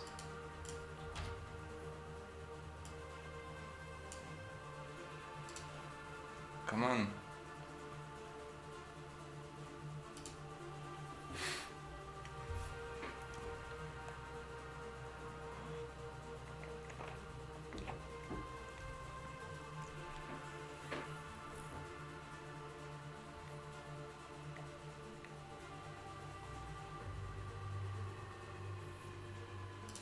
Okay, so there is an example somewhere. Oh yeah, partially comp. Okay, yeah. That's. I think I use that actually. You need to make a. Oh no, actually comp is just not what I want in my case.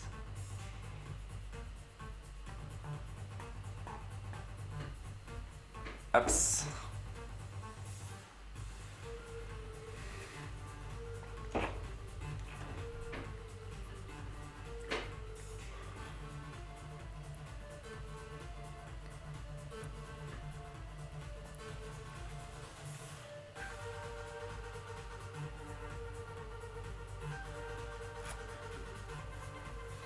What can I do?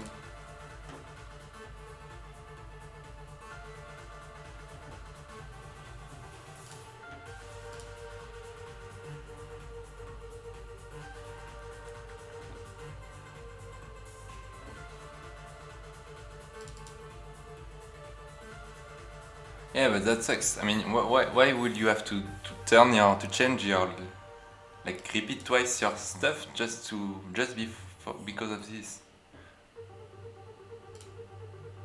Oh yeah, you can call it twice, but it sucks.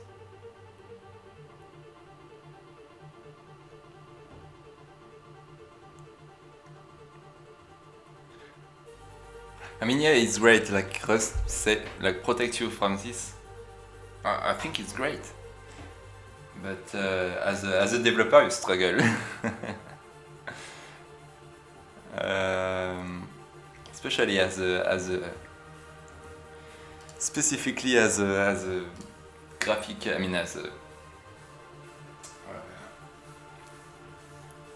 I just want to make some some nice graphs. I don't care about that. No. There is no NAN, trust me.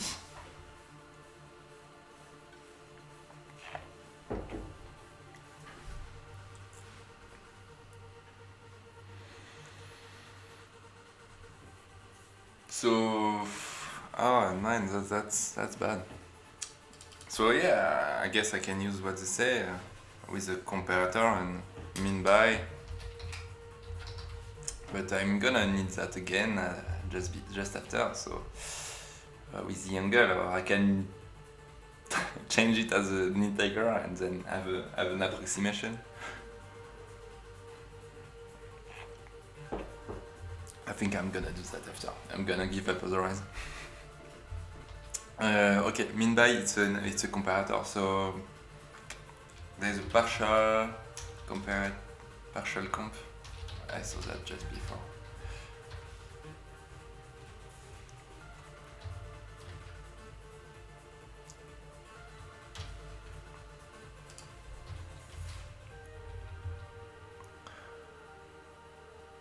I compare with what? Oh, it takes A and B, right?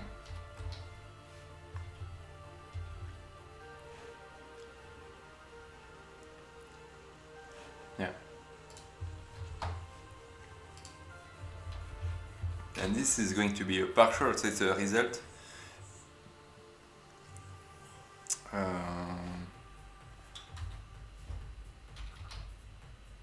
I can just unwrap. I know I have no NAN. Okay, it's... What?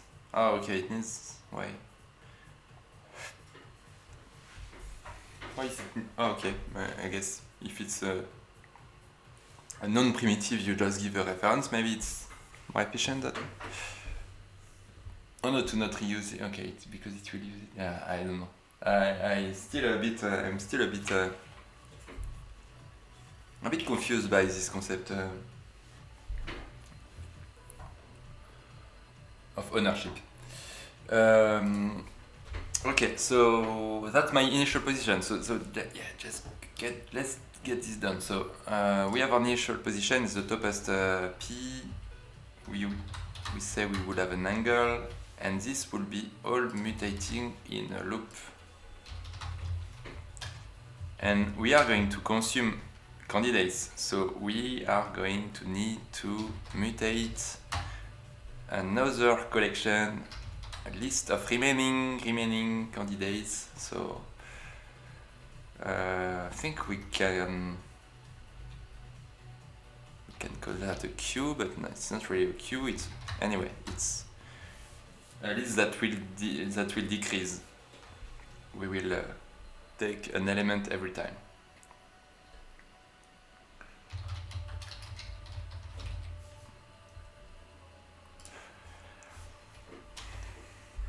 All right. So I like in Rust that you have this loop. No, I know people don't like the while one loop. I mean, it's usually a bit criticize, but you have this built-in now. You have no, you have no excuse. I mean, you have this built-in. It's not a while one. It's just loop. And you have to break. You have to return or something. Otherwise, it just infinitely runs. But then it's just quite simple. And it looks like it's almost like you are writing some assembly. Yeah, I like it. Oh, welcome back. So yeah, by the way, just as a quick sum up of what I did. So yeah, I was planning messing with a lot of noise. Then came Perlin noise. Then I implemented a group, and I wanted to group by proximity. So I've isolate my different points. And now I'm trying to implement the final spiral, which I've tried to draw the algorithm. It's pretty simple, it's pretty straightforward, so I'm diving into that now. And yeah, I think it's essentially about using a tan. That's the tricky part. I mean, it's not the tricky part, but that's like the how it will work. So, oh yeah, why let some? Yeah, it's oh my god. Yeah, if let, yeah, I've seen that as well. If let, yeah, I'm not yet into it. I mean, I'm not mastering, not really understanding it, but it's like pattern matching a bit. But I think it's you actually, if you do if some, oh no, if some is still safe, I think, but yeah, it's a bit weird.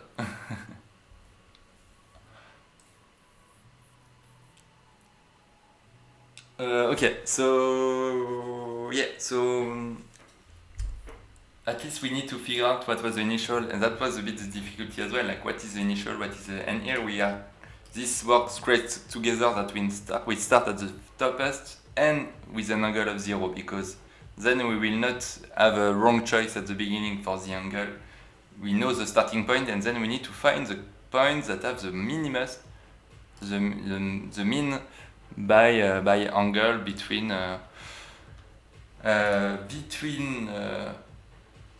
actually an absolute angle. So yeah, we just need to rotate. It's like a scan by radian by angle, an angular scan.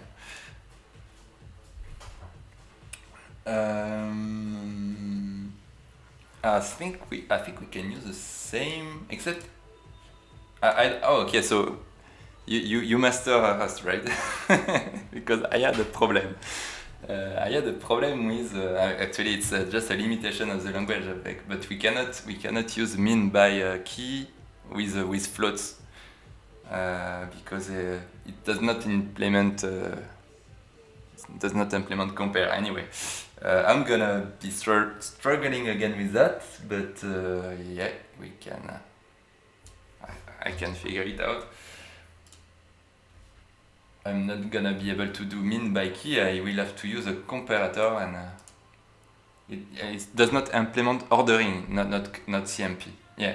So like because here I could just have done that.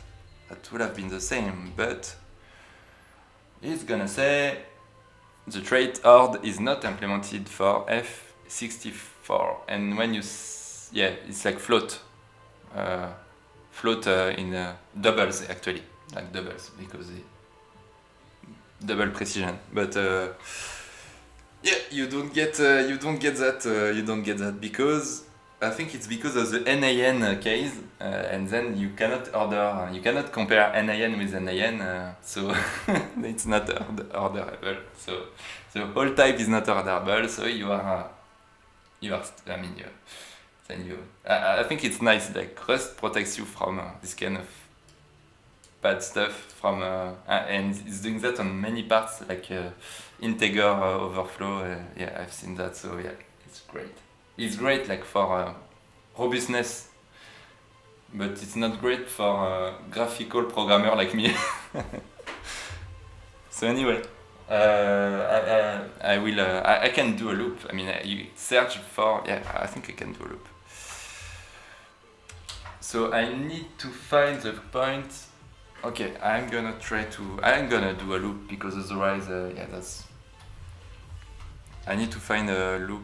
So I need to find the best angle. So I will have the best angle. Actually, it's gonna be. The worst case scenario is like 2 pi, because you rotate fully around and you find nothing. Yeah, I don't know. I can put 10 as a default, and then that means no one is. Alright, and then a for loop. Find in candidates, find in list, because list is gonna decrease. Every time I'm gonna remove 1 point. Actually, I need to remove this one. I think that was the algorithm. So remove P, then find a new P, and then the next angle will be, because we rotate, like when we search a new P, we start here, and then we rotate, and beam, we can find it, and then again. So every time it's the same algorithm. we rotate until we find Oh, actually, it's like the first match, but no, the first match, but we still need to look at all the angles of all the points and pick the smallest. Oh yeah, that's the problem. It's not the smallest. It's actually this angle, so it involves. It's the difference between. Oh, yeah, and modulo all of. What a mess. Yeah, it's like with an angle with three points.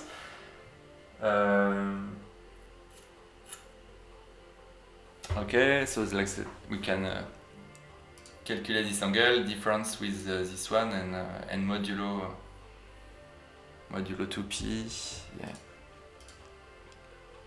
a bit of trigonometry here. Okay. So what's pretty clear is we need to iterate over all the points in list.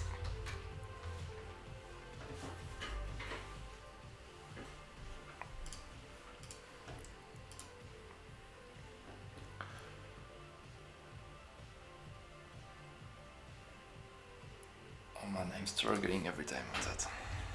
I need to clone now.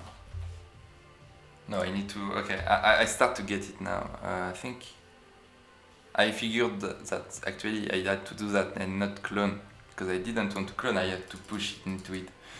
So I think it might be the same. No, actually I will remove. No, I will not touch that. So what's going on here?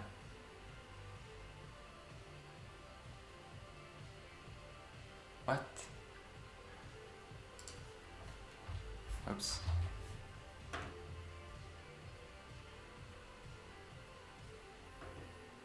I touched list? No, I didn't. It's a clone. It's a straight clone. So but I have a loop. Okay. By the way, I will break because otherwise it never ends until we figure it out.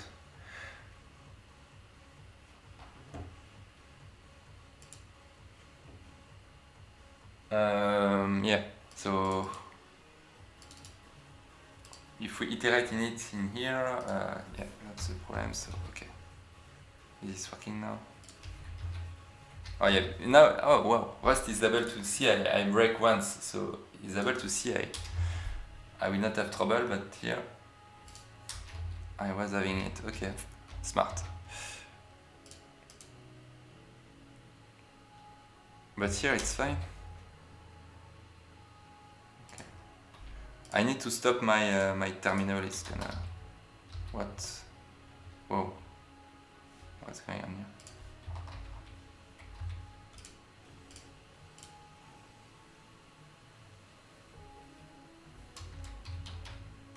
Okay. Yeah, I don't want to run that code. It's looping. It's using all the CPU. So. Okay. Yeah, that's okay. So we find a point. So we calculate an angle.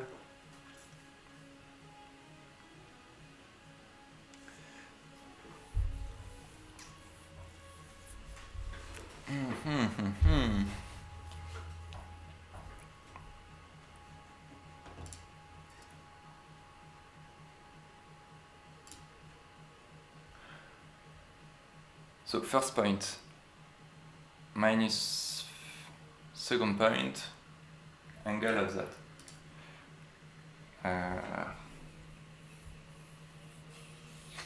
Yeah, that's where we should have used the other library because here I'm just doing it from scratch.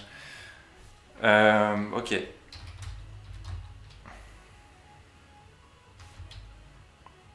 Is this really about removing one angle to the other? I think that's it. I don't think there is another way. Okay, so first point, minus. Yeah, okay, that should be on this, like this side, and then same for. Yeah. All right, we'll see quite easily at the end if the algorithm is correct or not, but yeah. first point minus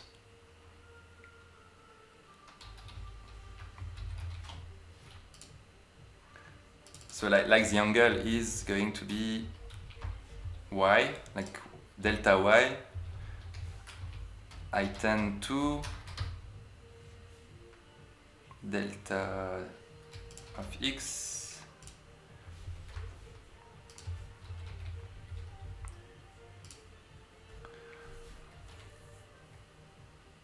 wait, what?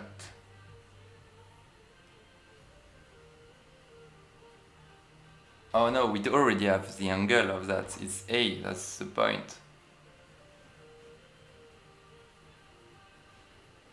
But maybe it was then, maybe it's minus pi? No.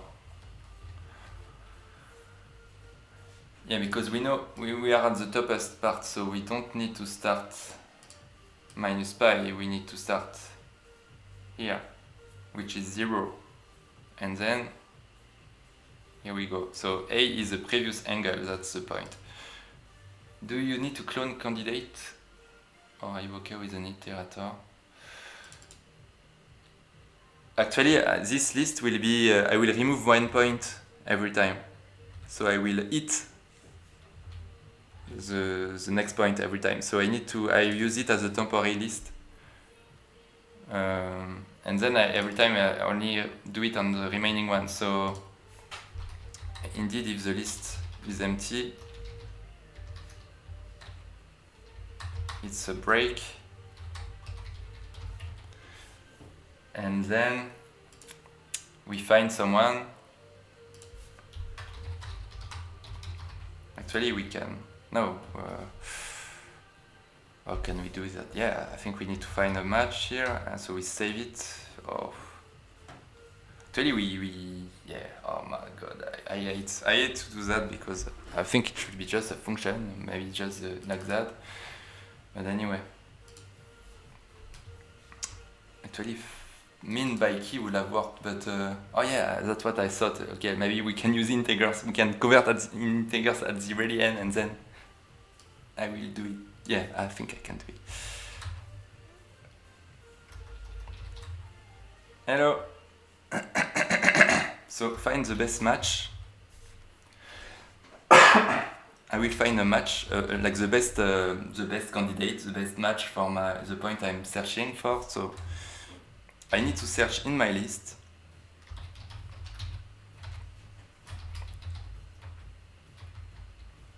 And I can return an angle and minimize, I want to minimize the angle.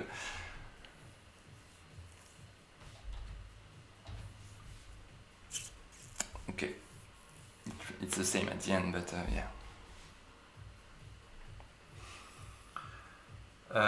Okay, so I have, what do I have? I have Q. So again, so actually we just have an, so this is the angle between P and Q. So here we take the previous point minus the new one. So that means the Q to P angle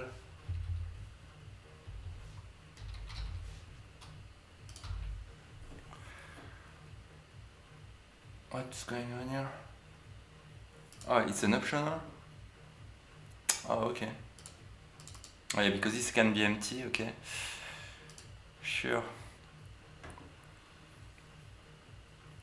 That's where I need to...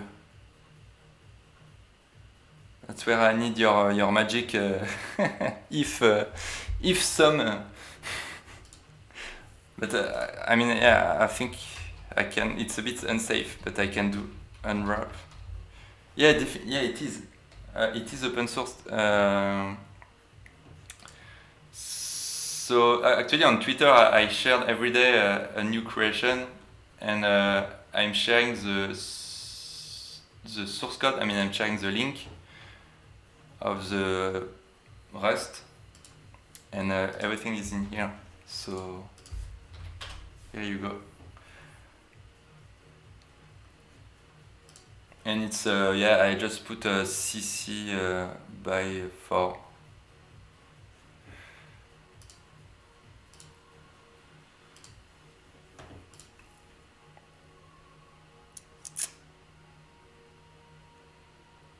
And okay, it's just P. Okay, so I think I can unwrap. I mean, yeah, it's unsafe, but I can unwrap.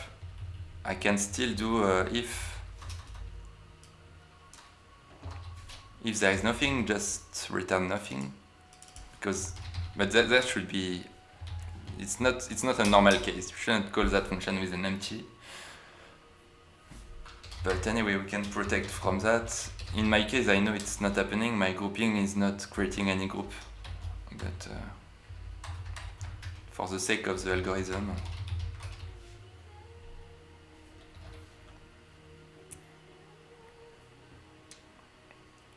Okay, so my angle is that. I think it was remove the angle.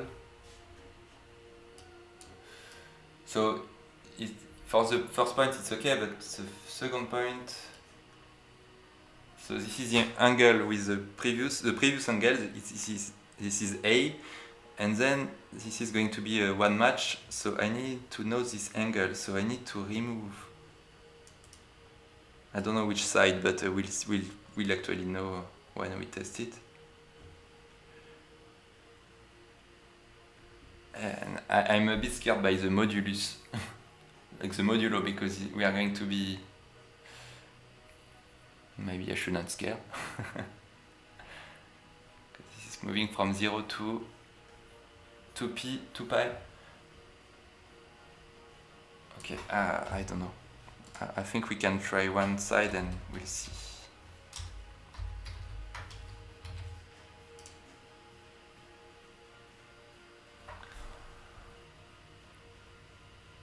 Yeah, dot product, yeah.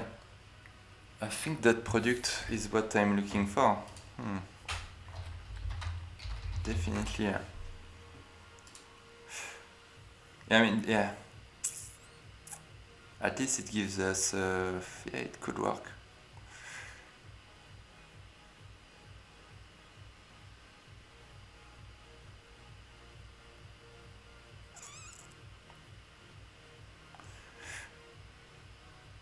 Yeah.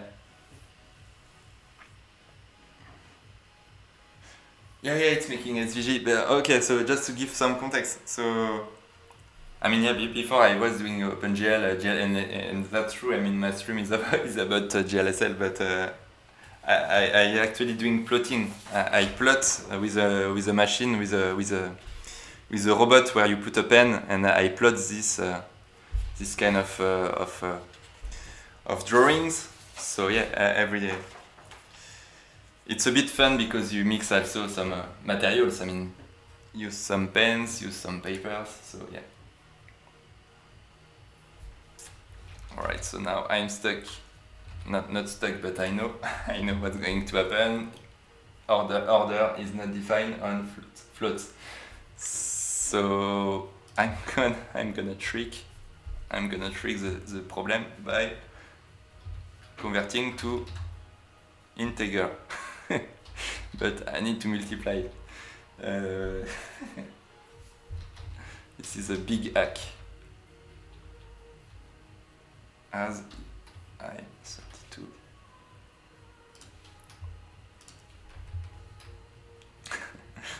Yeah, don't do that. Don't try at home.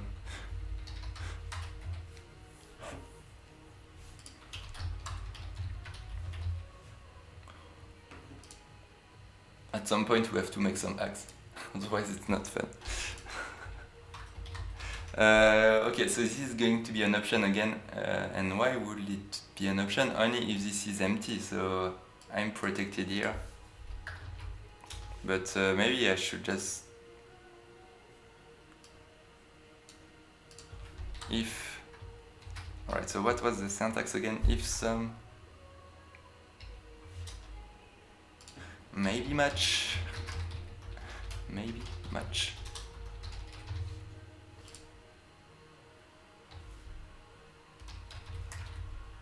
Oh, M. Okay.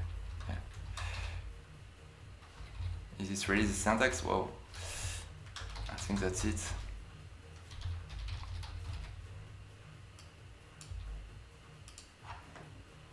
Oh, okay, yeah. What? If let? Oh my god. Oh yeah, thanks.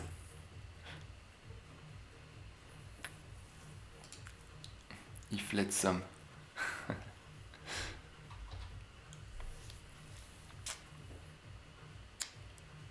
Okay, so maybe we have a point. And now that we have a point,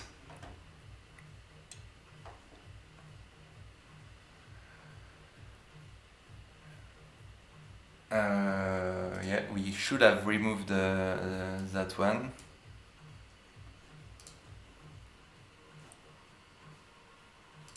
But then we need to save that. Why do we need to save it? No, we don't. I mean, just a local variable is here, so that's a new point. P equal new point. And we need to calculate the new angle, which needs to be pointing at the previous one, so we can start rotating every time to search for the minimum. So it's the same.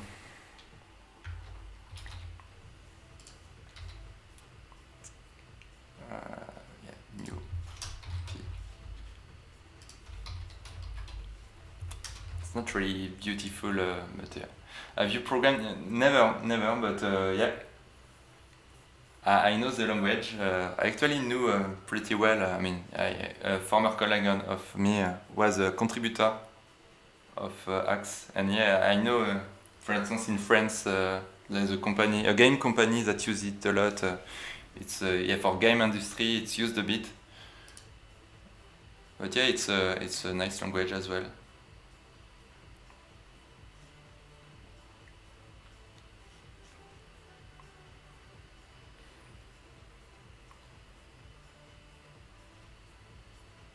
What? Oh, yeah. Okay, I forgot to remove. Now we need to remove P here from the list. I don't know if there is an easy way to do that.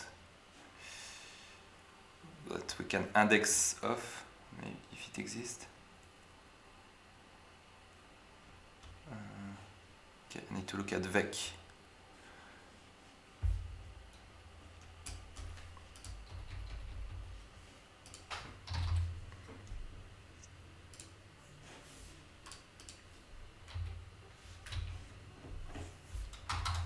Well, it's not completing here. Yeah, I need to use a better plugin for Rust, for VS Code. Someone recommended me at the beginning of the stream that I should use Rust Analyzer. I should have set it up straight away as I was suggested, because maybe it's way better. Okay.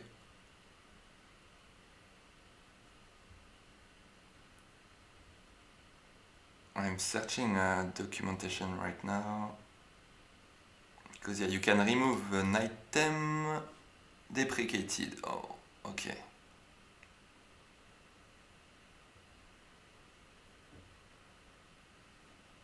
Deprecated, removing the first item equal to a needle is need. What? Okay, remove with an index works. So yeah, I mean, I can remove if I know the index. I don't know, is there, why is it not working? I don't know. Index.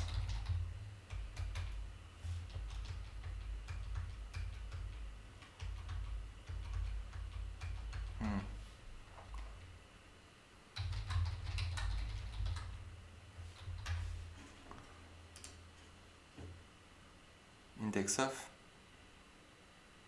Okay, iter, wow. Something like that.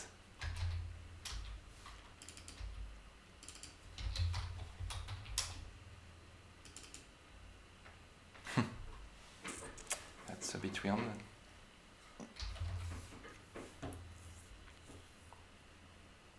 What?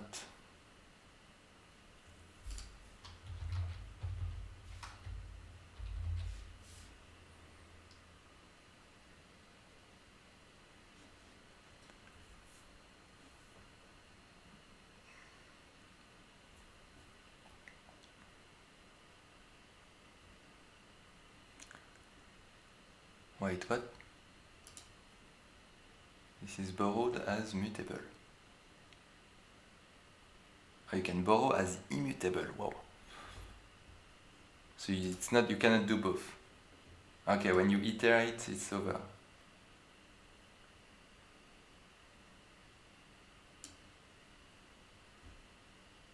Okay. Anyway, in my case, I actually, yeah, I shouldn't run that again on the if the point is still here, so I need to remove it.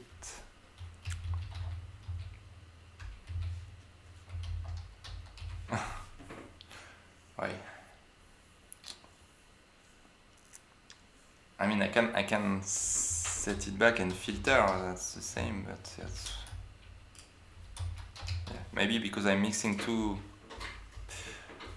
Okay, so mutable and immutable, you shouldn't mix them, I guess.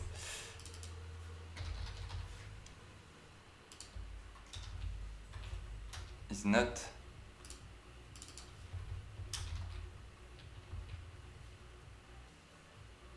Collect, I think that was. Okay. No, it's not collect.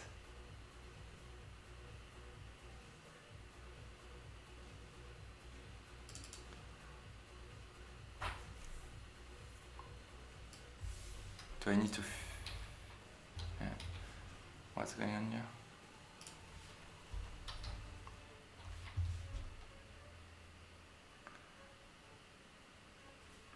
Don't know if. I think I saw that in the past. No.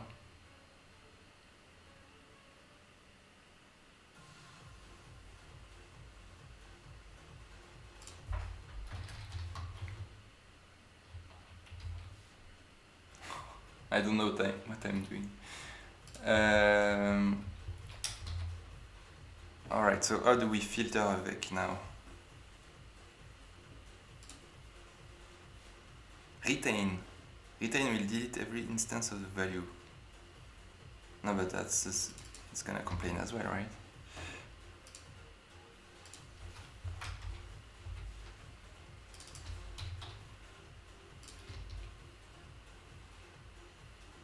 Oh, yeah. Okay.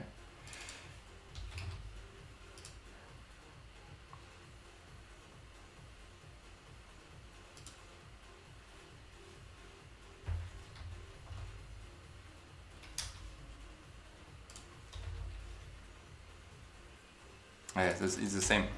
I knew it. P is just a tuple. Oh, why is it a okay? So why is it a reference?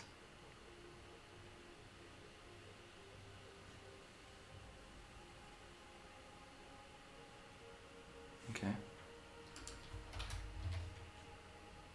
I mean, yeah, I'm quite confused by this part.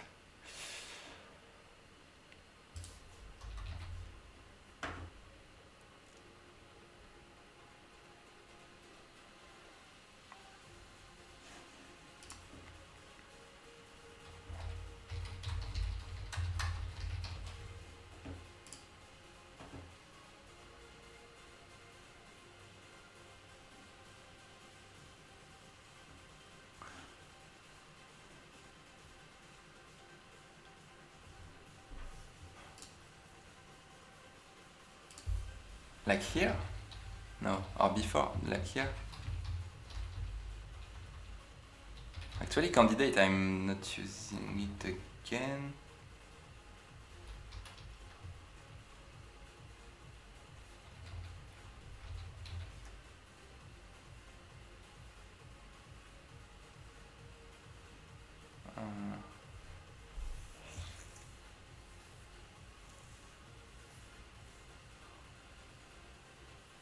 Should I do that here? No.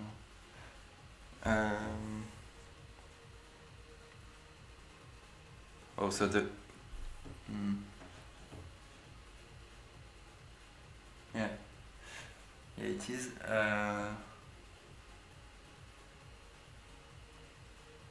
It's a bit obscure for me, like why would it...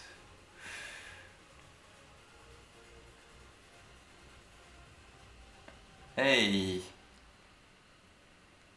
Hey Junichi. Yeah, I went I went quite far like, in the mess. Why would it do that?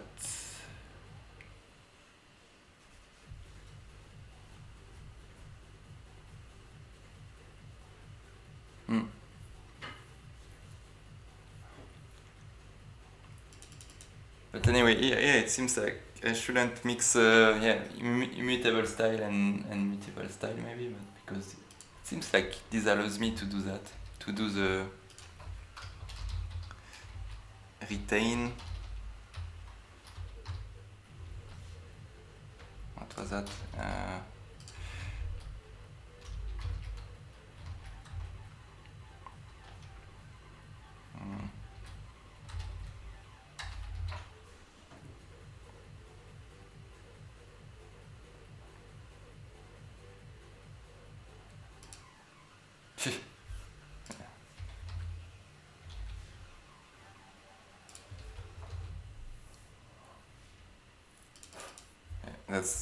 It's too late. I cannot think anymore. Oh la la. So this is not doing anything, right? So essentially, I'm close to what I want to achieve because I have implemented my algorithm module, except I don't know if I did it in the correct order, but I mean in the correct the angle is it really the correct size, so the correct side, I don't know, but should work.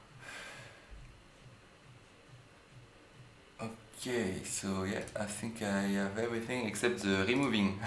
I want to remove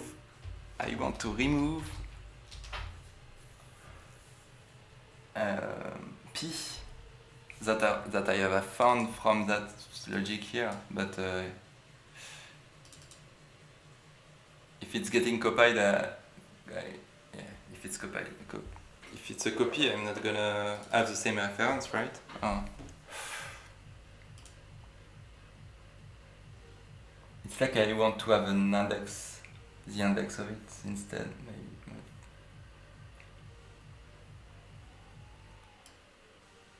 Actually, I wanted to remove it at this time, like here. But if I do it here, I can also remove it like once in the loop, every time at the beginning. Yeah.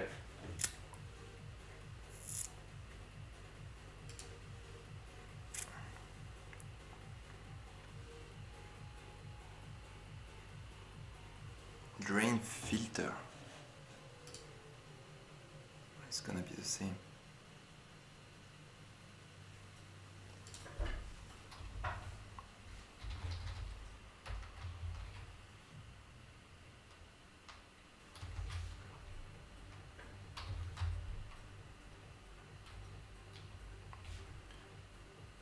So anyway, I don't have the same points twice, so I could still compare by other mean. It's not my problem here. My problem is just... Alright, let's try again. Oh yeah, but that was just here. Alright, collect y.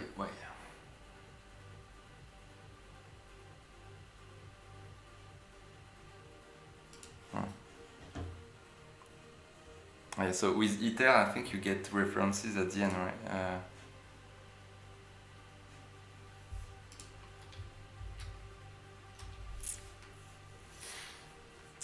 I don't know what I'm doing.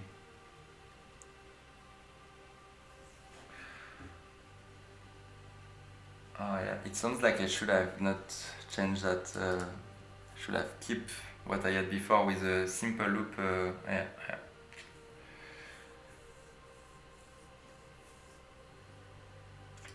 And by the way, this can just be moved. I mean, that's the initial condition. Then we have a loop that will want to empty list. And this can be now just mutable style. Thanks.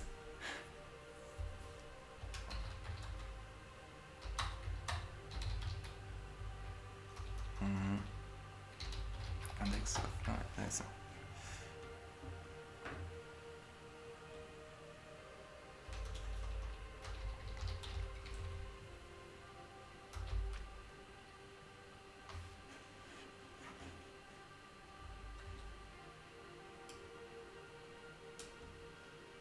maybe I should make an utility.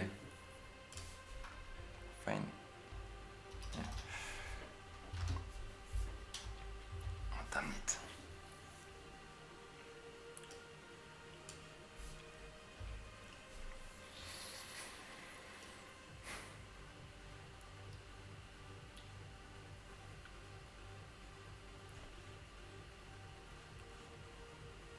Oh, okay. So it needs to be. It needs to be. Yeah. Okay.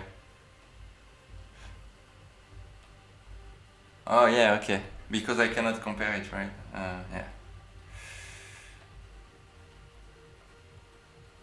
Okay. So if I make that. So everything needs to be done that way, I guess.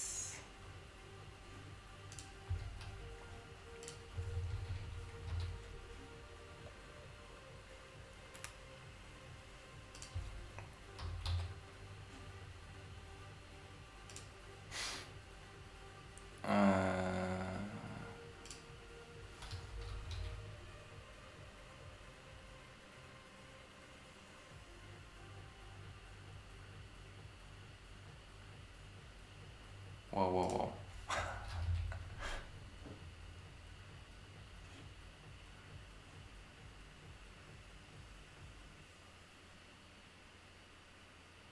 No point in having a pointer. Oh my god, you lost me.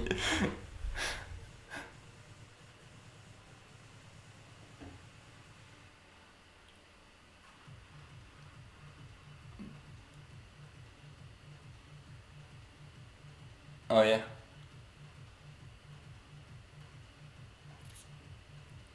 Yeah, okay, it should stay before, like before, okay. Yeah, yeah.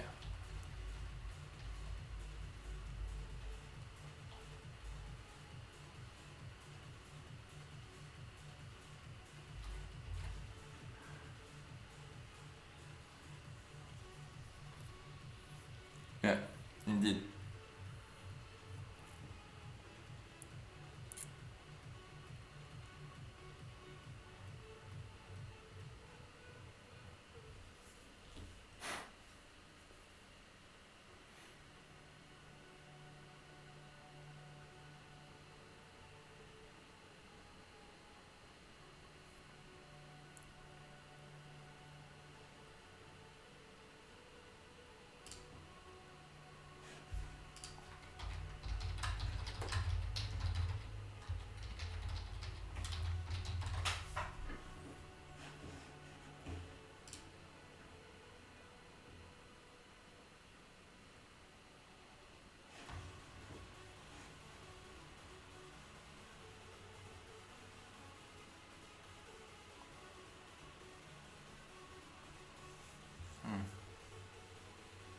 What is the difference between iter and into iter? The same maybe?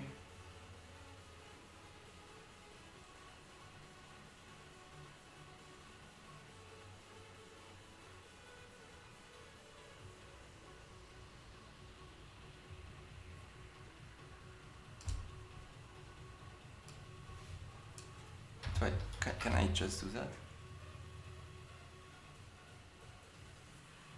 Oh.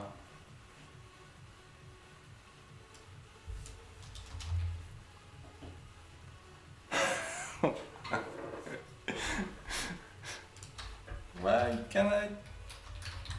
Can you not be that? Oh, okay, no. No, but I don't understand that part. Why is this going on? Why is this happening?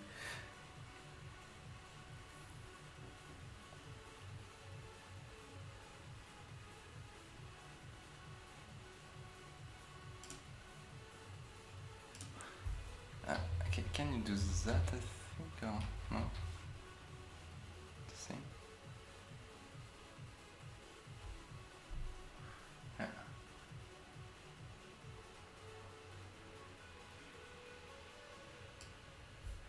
Yeah. But it's still not, it's still saying it's a reference, but yeah, I don't know why. The trade is not implemented. Oh, okay. Whoa.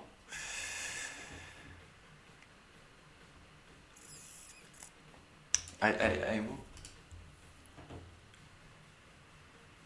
remove the online. Okay.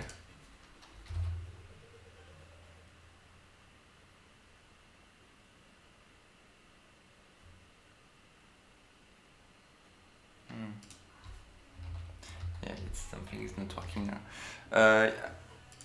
I wonder what I'm doing. What? Oh. Yeah. I wonder why I really cannot do. Cannot mutate here my list. Like because I just want to remove one item, so should be simple.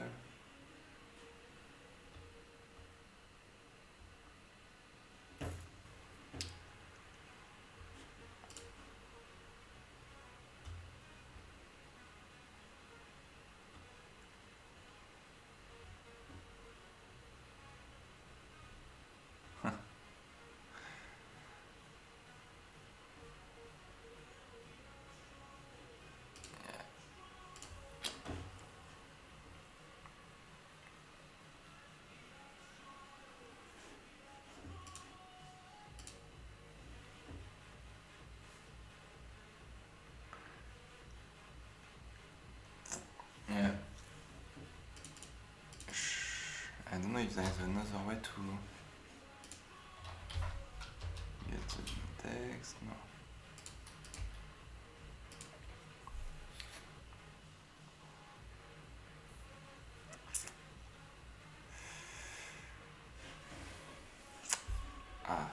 It sucks because I was just not blocked so far, and yeah, now I'm blocked for a few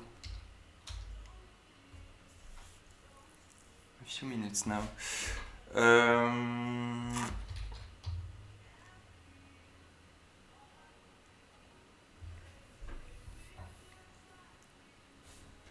Yeah, it's not. Yeah, there's a. Yeah, it's again about references. So I think since I'm doing iter, now I have references. I don't know why. Cannot build an iterator of over element of type, value of type.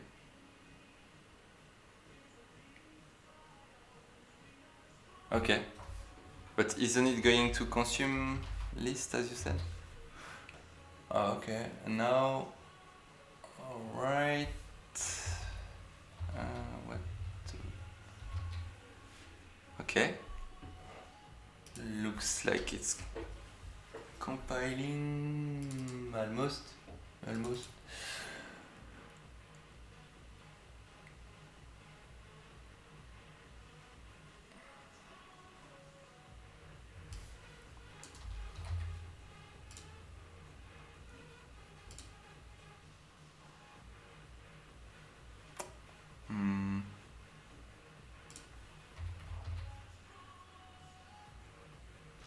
Oh.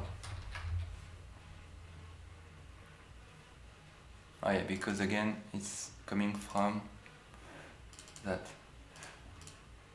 Alright, so it's finished. It's finished, but nothing changes. Because I return again candidates, and I. Oh yeah, so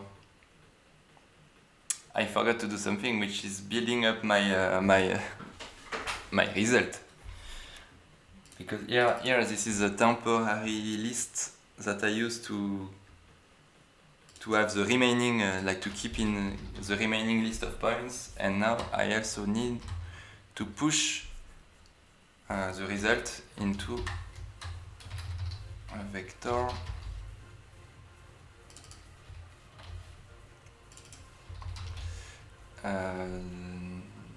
Now I think I can just do it where I find a match and also on the first time. So I guess I can push it here and here.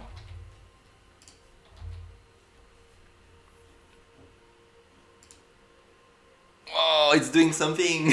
It's doing something! But not. Yeah, it looks like the angle might be inverse. I'm going to the worst case, I think.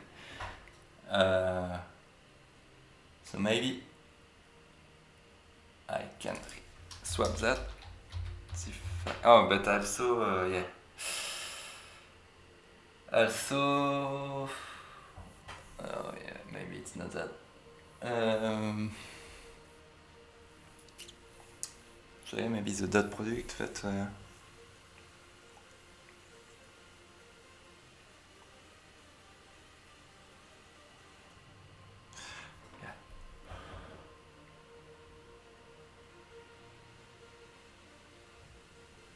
But wait, this can go in.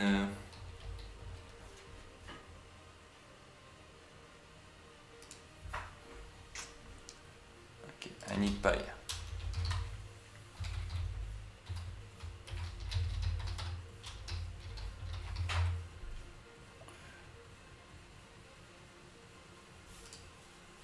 I think.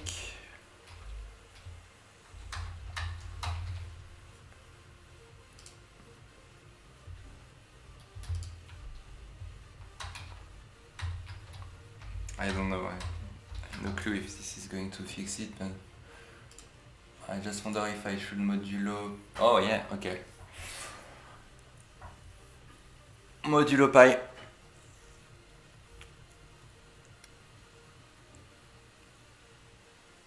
And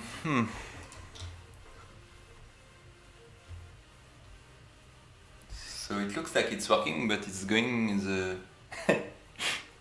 it's going in the wrong direction. But I think it's just about swapping that. It's the same at the end. Yeah, okay, that was that.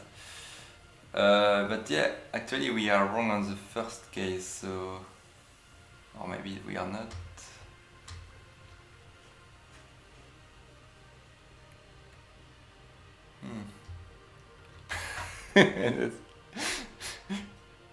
It's not preventing overlaps because yeah, I guess that's not. Yeah, we can still approach.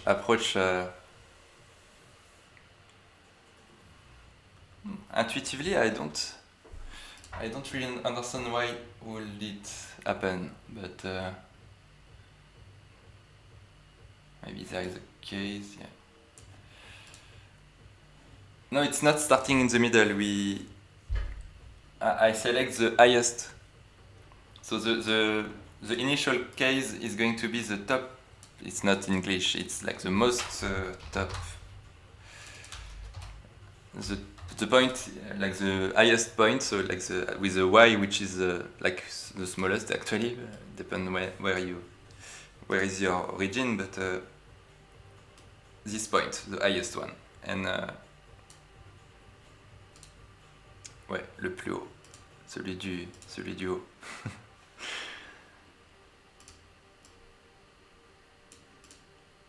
And yeah, and then yeah. So this is just a trick, because if we were choosing a random one, like this one, where do I start? And maybe I can pick a one, but the problem is we could pick a random one and start like that, and then it's game over, because like we are not going to do a spiral. So the trick was to choose one where we can easily find the good starting angle, because if it's the top one, there is nothing above. So we can straight away start here, this angle, which is 0. And then we start the engine, we start the algorithm we saw, which is that. So we remove the previous point, we find the next one by the search we had implemented here. Find the angle between the 2 points, like the smallest one, actually minimize that. So here the minimum will be this one, and this one is an even higher angle, so we find this one, and so on. And the next angle needs to be that. So before we had 0, and now we start with from that position, and then we do it again, search, and beam, we have a second point, and so on. So yeah, that's working. It's pretty simple algorithm at the end, and just the code is ugly, but but I'm sure we could do it better.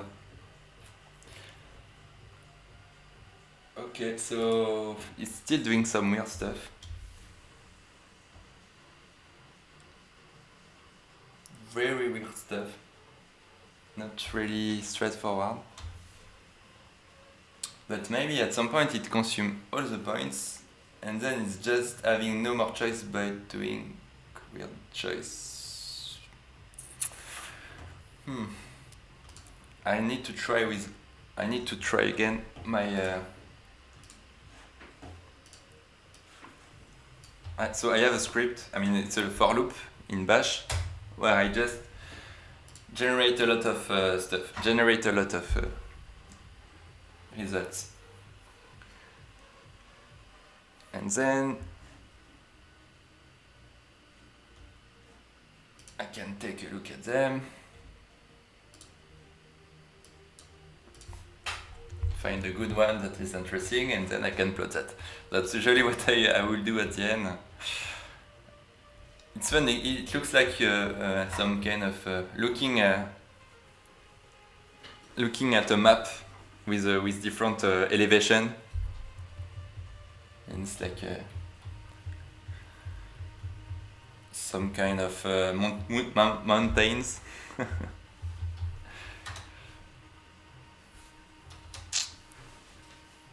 Yeah, topographical maps. And yeah, it sucks that there is overlaps. That's the part I don't like about that. But I tried to dig into what it's called. I don't remember the term. I was discussing on Twitter about that the other day. There is I want to find different approach to do polygons filling, like filling a polygon, and doing a spiral, like you start with a polygon and then you spiral into it, so you can fill the inside. For a convex polygon, this intuitively I think it's pretty straightforward. I had some schema like that of algorithm, but I tried to actually implement it the other day, and I totally failed. I actually failed like that. I failed and make it an art, so it's not really that much a fail.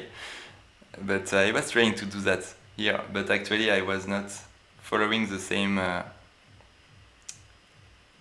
same direction as the edge, so that made that effect. And then I think at the end I was into a discussion, but I don't remember where it was. But yeah, I found a paper about that, but it sounds pretty complex to implement. Not exactly that, but for implementing in a generical way for concave cases, it seems pretty tricky because there is pretty much there are some edge cases which I think the algorithm can be pretty complex. I want to find it again. Where was it?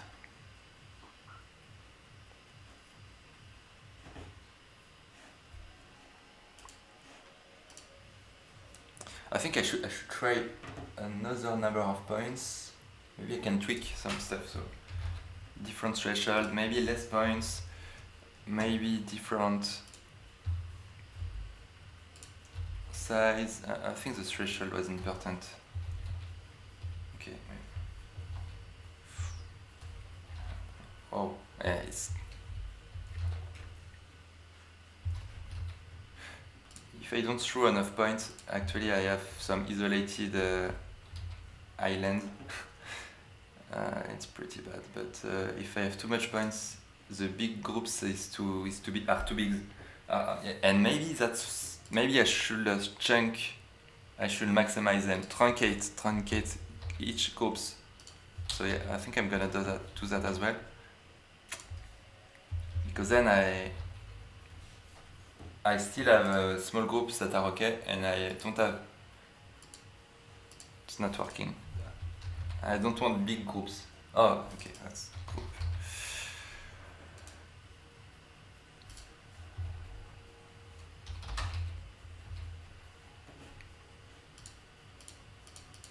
Okay, too much, indeed.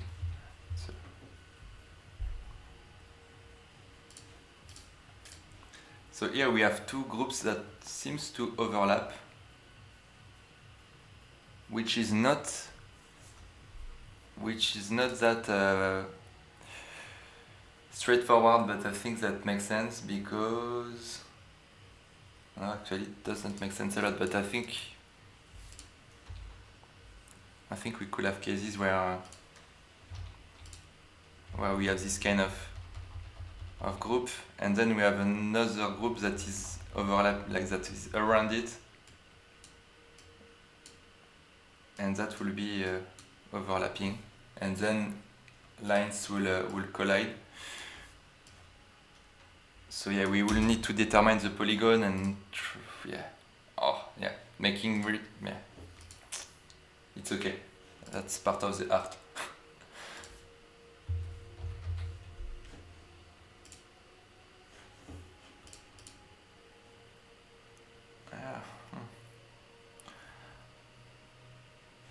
Why would it do? Oh, okay, I guess I have points that is like that, and maybe that's because of Perlin noise. Can try different thresholds.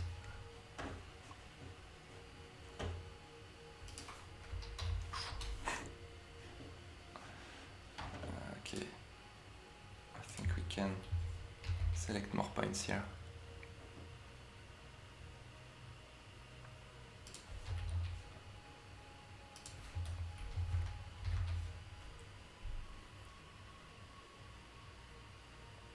Yeah, so the Perlin noise, if I select a smaller range of Perlin noise, it's gonna make groups a bit more dense, and this is going to give the different frequencies. So I think we are zooming a bit too much here. We were doing that here because we found an interesting one, but nothing is really interesting anymore. So I'm gonna go back to 0. And let's generate again the loop.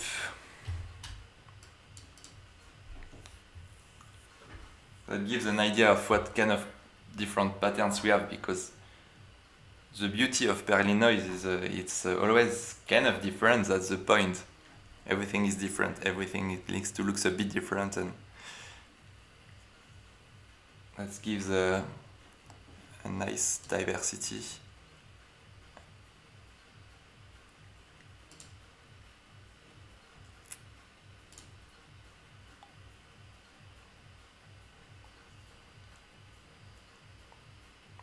But nothing really is interesting right now to plot, I feel.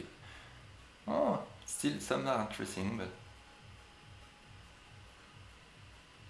but... I think it's nice if it's really small. Oh, actually, you know, like anything can be this. I'm using Perlin noise here, but now I can do anything. I can do a lookup in an image, and that's gonna be great. But that's for another day, because we are at the end of the day. And yeah, I think that's gonna be it. I just want to take a look before I end. If I find again the article I was browsing the other day.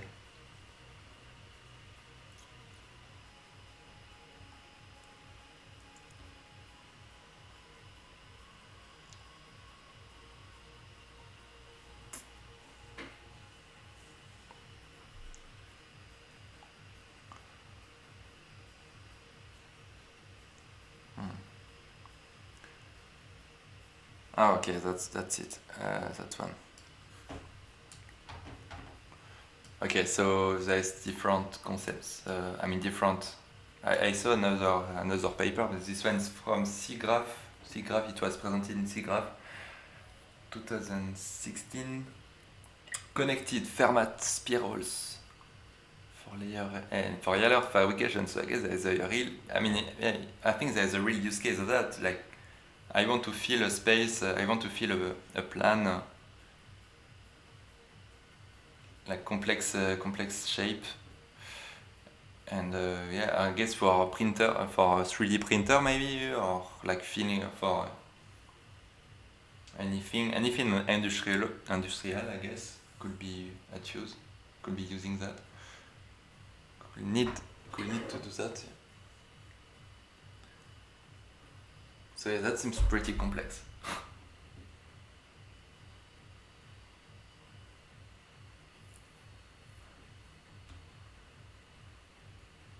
So, but yeah, pretty cool for.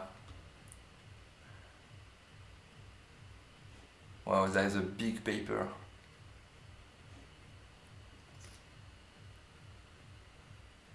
Just a lot of images. Yeah, so that's really great.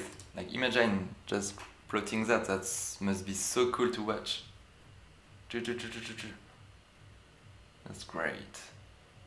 I love it.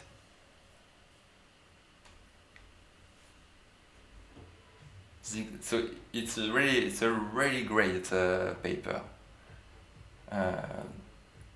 Like, it starts by saying, okay, we have different patterns for filling zigzags, contour pad. That's the one no, that not this one. The spiral one. I was trying to implement that one. And I think it's pretty straightforward, in fact. Just, okay, for a square it's easy.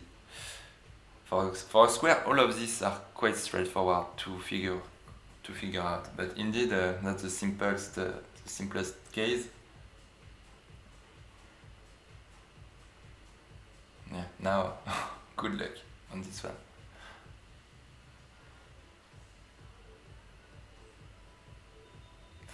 Oh, that's pretty amazing. A lot of work.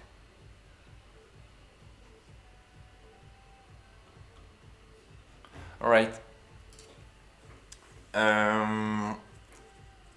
So yeah, I need to settle on something interesting, and then I will be gone. And I can start it. I can start the plot and finish with that.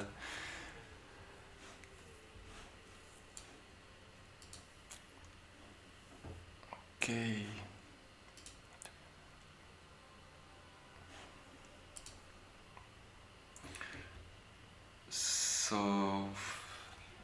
should I go A3 or A4? I think A3 will be great. So I'm gonna scale my dimension into A3. So A3 is width 420, height is 297.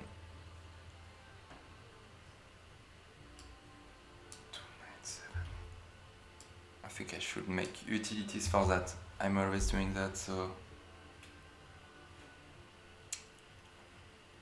I have my small signature that I in a helper here. That's just a big path that I did myself with Inkscape.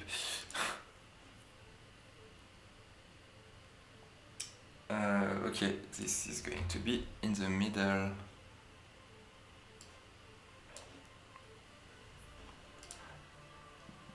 What? Oh yeah. It's inline.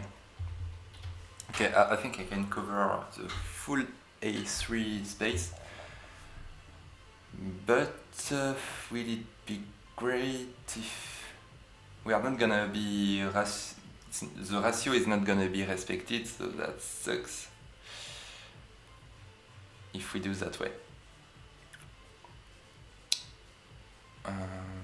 That means we might want to put a ratio factor here. Yeah.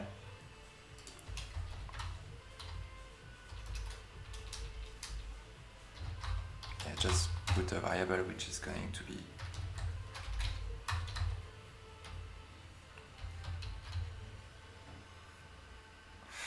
so width multiply width.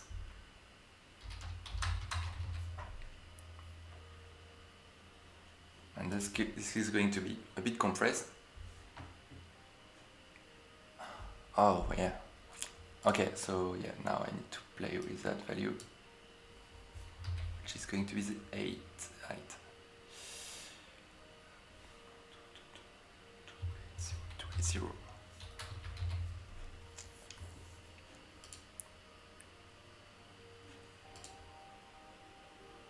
Back from meeting. Oh, I guess in US. Because here, if you have a meeting at at noon, no, sorry, not noon. Midnight. It's midnight right now in Paris. I guess you are in New York, or actually in California maybe. Oh, okay, not California then. It's more New York. Yeah, somewhere between. So in California, I think it's noon actually. Oh no, actually it's -9. So it could be that.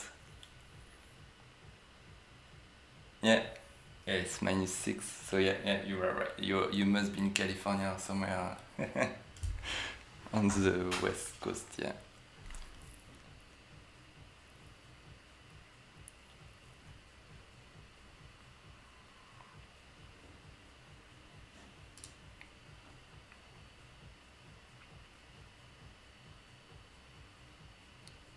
That's good enough. I don't need I don't need more details. Keep your privacy.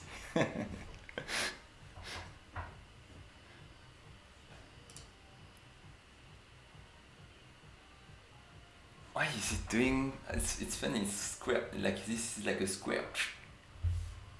Just because it's random, I guess.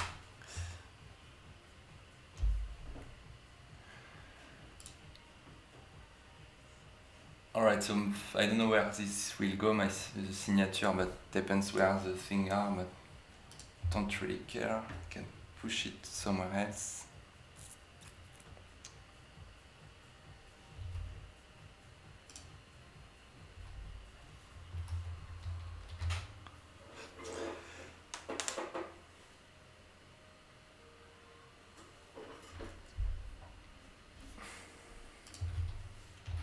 All right.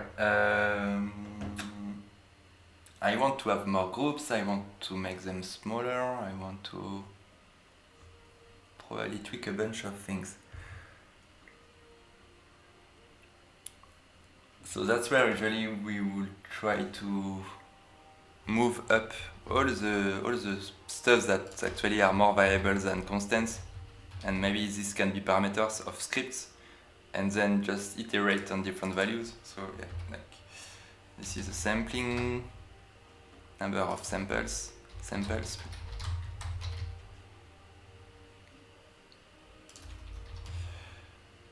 group samples, one group, so we can limit one group, otherwise it's too crazy. Have you used curve before? It's a great question. It's a great point because I never did, and I asked a few days ago, like what is the easiest way to do, because yeah, indeed on each corner I could make it smoother, and I think I should do it now. I mean, it's easy but there's many ways. I think in SVG you can do different interpolation of different curves. You need to position two handles, or I think there's another version of that which is easier to use. And then I should try.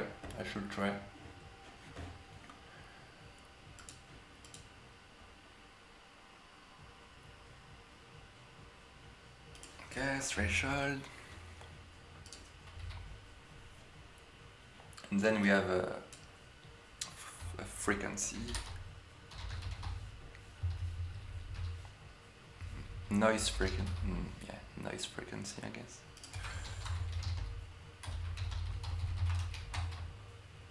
I think I want it higher. But then the threshold maybe is too big, because otherwise we will group stuff that collides. But if it's too small, we will miss. I don't know what will happen, but it's going to be. It's going to create bad stuff, I think. I think we want more sampling, a lot of sampling actually, because then the group sample will cut, and more precision. Precision is important because if we put it too high, then the points are too close to each other and it's probably ugly. But why not? It's maybe not that important. Doesn't change anything. That makes sense. I mean, but if it's too small, that's pretty dumb, I think. Yeah. It's actually the resolution. It's more resolution. Sampling resolution. Yeah.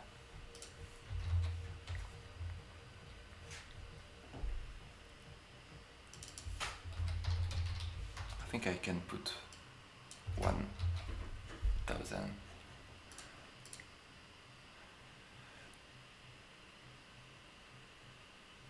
So the threshold is it's actually too low, because then it cannot groups points that were actually together. So and then we need, obviously, the threshold is too generic as a word. We need to say it's a group threshold. Yeah, the proximity threshold. And then we have the noise, Sperling noise threshold.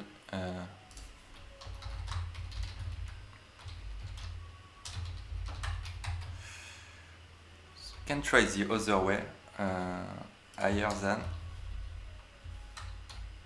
I think it's the same. I think it makes no difference. But then it's probably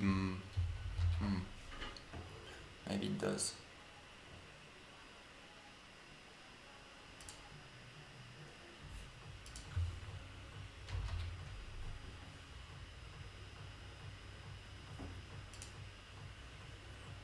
hard to. Okay, I need to throw a lot of samples, generate a lot of examples to see the general patterns, the general. Oh, that's nice. When it overlaps, it still can create something interesting. So we need to allow some kind of liberty, some kind of freedom in the possibilities. It looks like someone. Someone said topographic. You said topographical map. It looks like that. But it also looks like someone is drawing something like. Oh, this one, it looks like there is a. Oh shit! I opened it in Inkscape. It's gonna take forever. But yeah, this one, it looks like there is some kind of. Someone is drawing an animal here. So quick pencil draw. It looks like a bit that.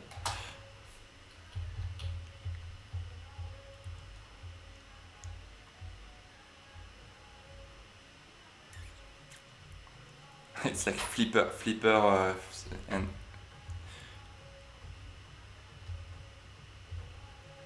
Oh, looks like islands, different islands.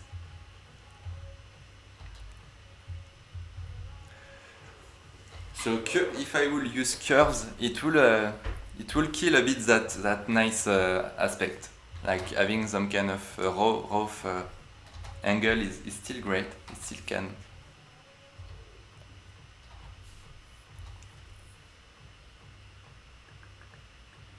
Why you will it?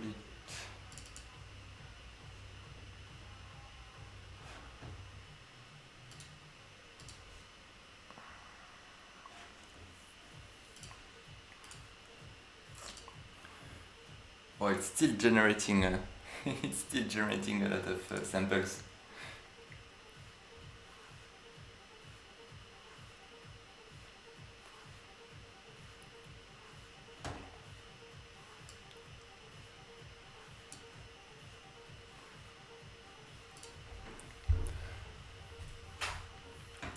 Alright, so we have a bunch of parameters now.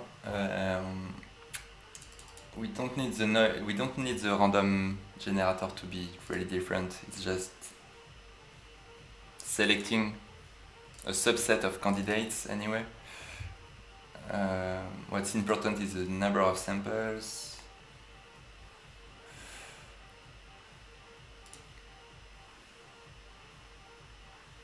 Yeah, actually to clean up the noise, I think clean up the small group will be interesting. Like if a group is just having 10 points, we just throw away because we don't care about this 1 or 2 lines of.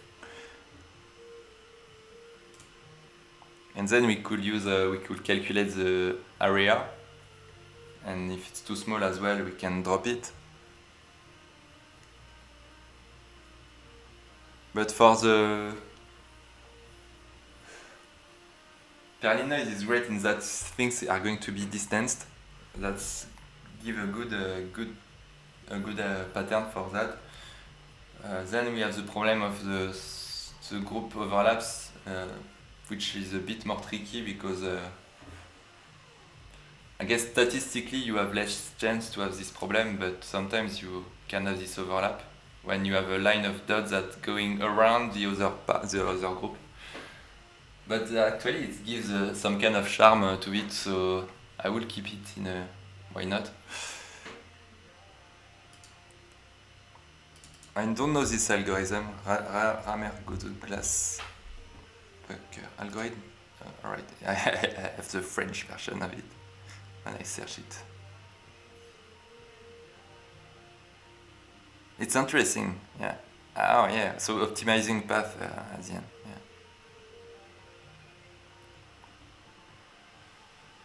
Yeah, a lot of things to explore. It's an infinite number of. Yeah.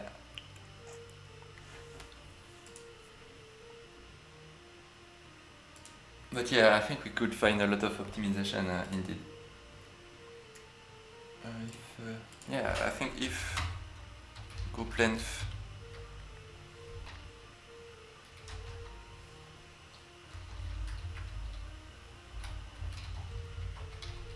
so if actually we don't break, we continue, but we skip if the group is too small, would be a great factor because we don't want this kind of small glitch.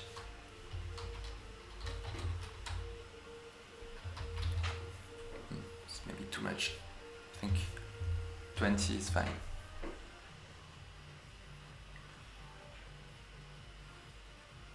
And it was removing some of the overlap. Sampling can be increased a lot, maybe. Let's see. Maybe we can put more.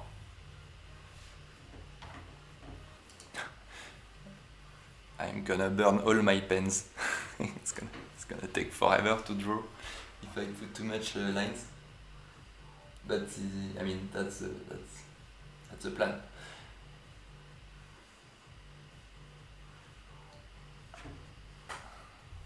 Why is this dot here?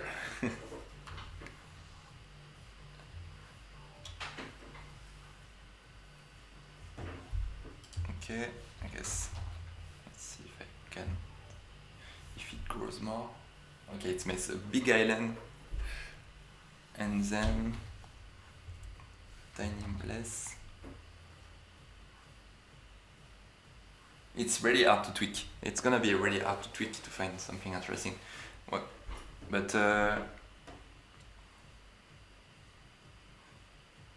would love to have a better resolution. I mean, a smaller frequency, higher frequency of the noise, so we can have more items, more groups. Let's do crazy stuff like big. Wow. Oh, that's interesting. That's becoming more artistic now. Too much now. That's different styles. I mean, we can reach different kind of.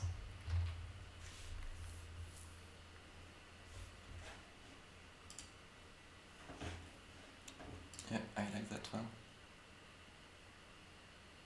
Yeah, simplex noise is sometimes used as an alternative. Yeah, for like instead of doing Perlin noise. And yeah, I think what I can try, which is what I've been doing on like half of the creation of past months has been doing that, is just adding two Perlin noise together to have two different frequencies, and sometimes it's interesting. So in my case, I'm not sure, but like a way higher frequency, like maybe you can double it, and then obviously needs to be less impacting. But I think it makes no sense for this. It's gonna make more collision. It's gonna I don't know. Yeah, I'm not seeing what it could bring, but in simplex, is it actually I think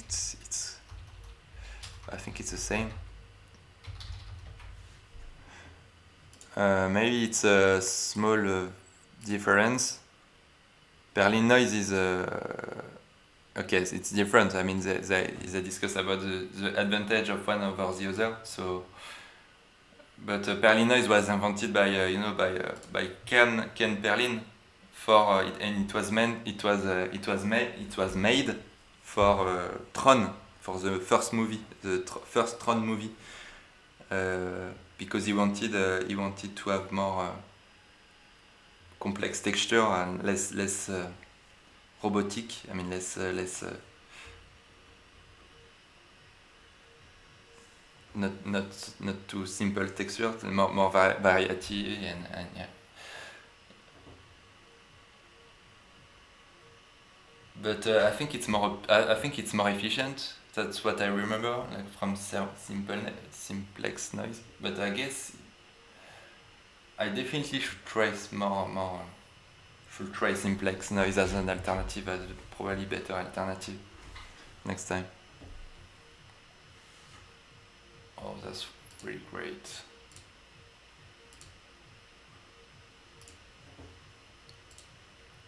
That looks like it's like a field, some kind of vector field.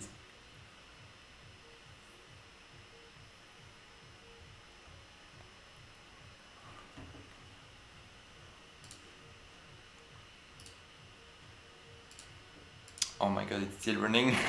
It's still running for like, I don't know how much time. Why? It's fast. Ah no, it's fast to compile.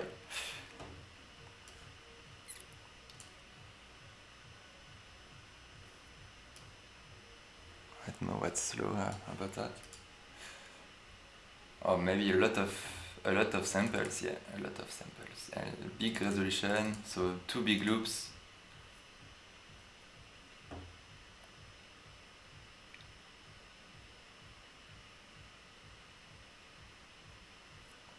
Then I think this algorithm is fast because there's not going to be that much point. It's just the first. And we still have this ugly hack.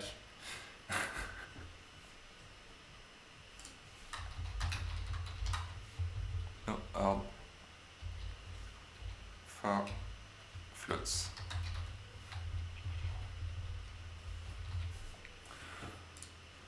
Okay, so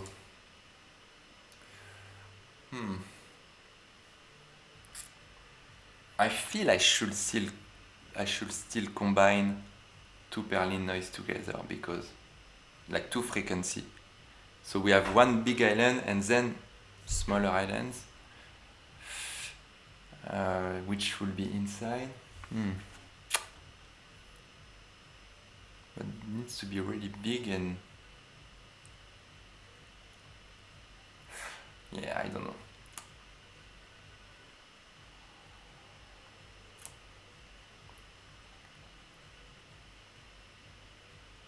I think we can definitely organize them a bit better, following more interesting shapes. This is quite abstract,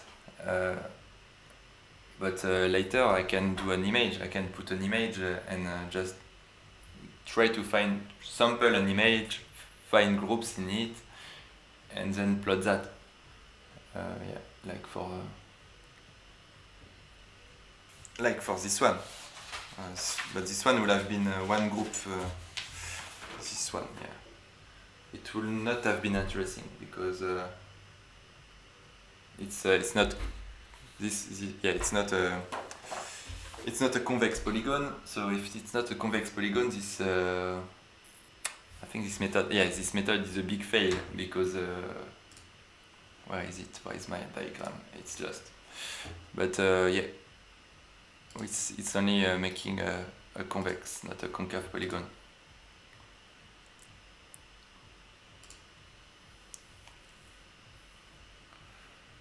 What's going on here?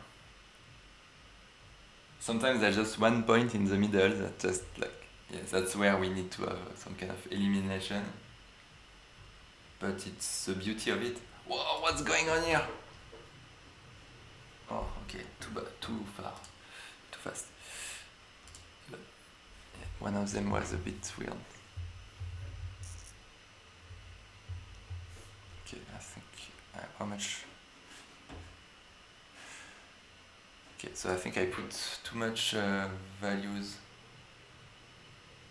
Resolution. Okay, maybe less. I mean, why not?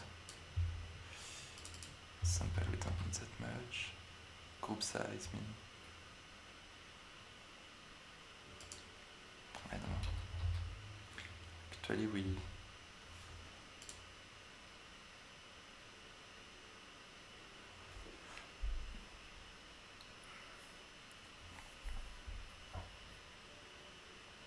Wow, that's great. I like that.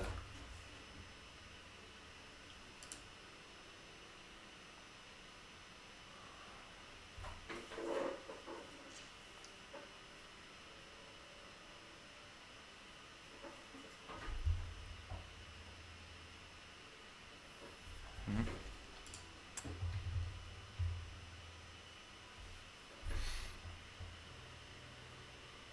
Maybe the threshold is too big.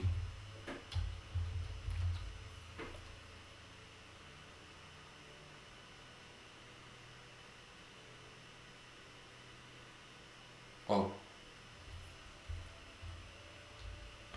Oh yeah, yeah, you are right. Yeah, I should run it. And this one is why will it run again? Oh, I saved a few times. Okay, I should stop watching. Yeah, yeah, definitely, and yeah.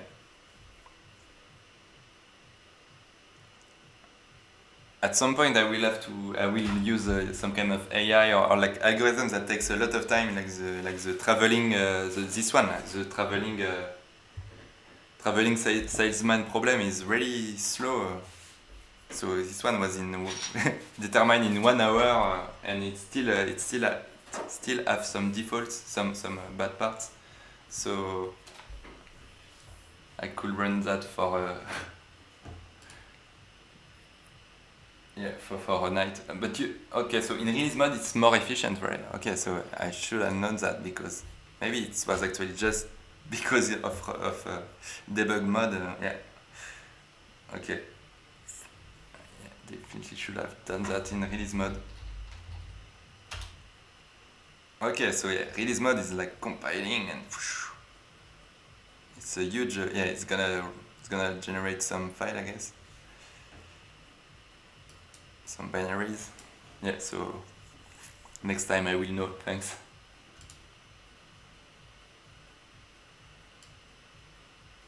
Because the run, yeah, by default the debug run is going to have a lot of safe check, I think, for integers overflow, a lot of things like that, right? So it must be pretty slow. Some overheads, I guess.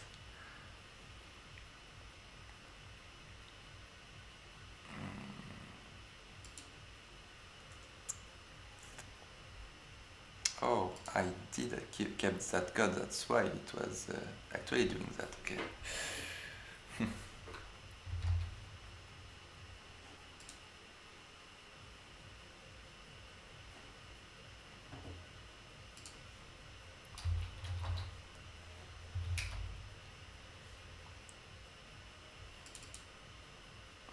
I should make that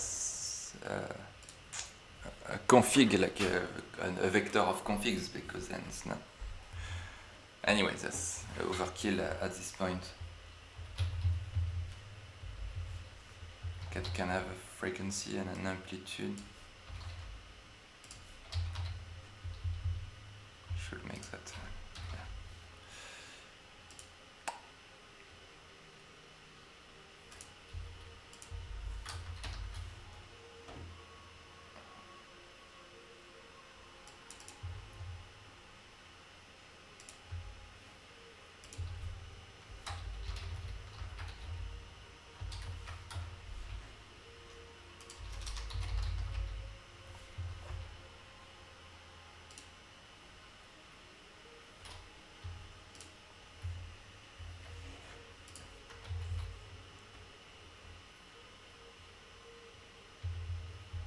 It's really slow to compile. It's taking a lot of time. So yeah. But next time I will create when I need a big CPU time.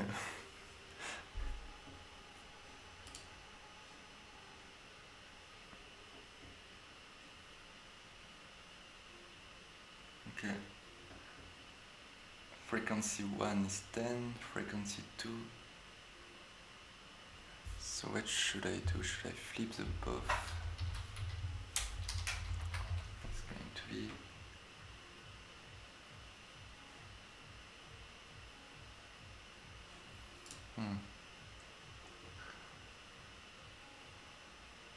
it's not that impacting a lot of.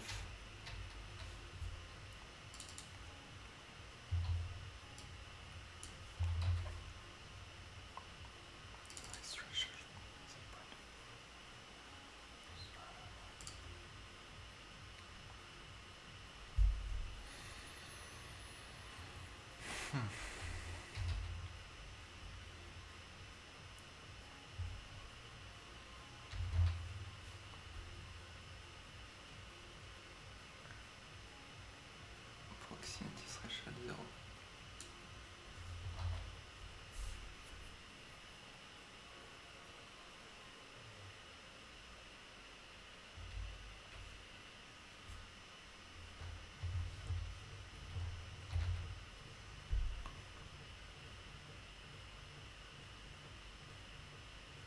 Ouais, it's more isolated now if I do that way.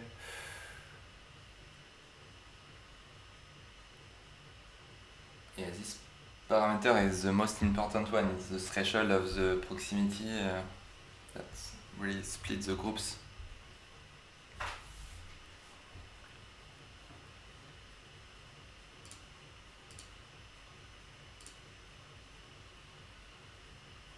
Yeah. Meshes of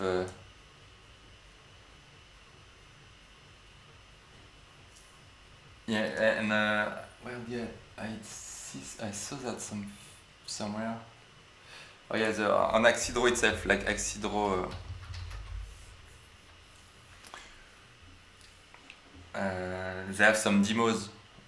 Like I mean, they put a video, a promotional video, and they show really interesting kind of like font filling, different techniques. And yeah, it was pretty interesting. All the kind of ideas. Yeah, I don't remember where it was in the video, but yeah, like here, I mean, the different idea, a lot of different kind of feeling. But also just like they can just, and that's a bit, I mean, hard to find, but you can find a font that is just a stroke font. So you can find some stroke fonts. And I guess it's not the name of the font I want, but I don't want.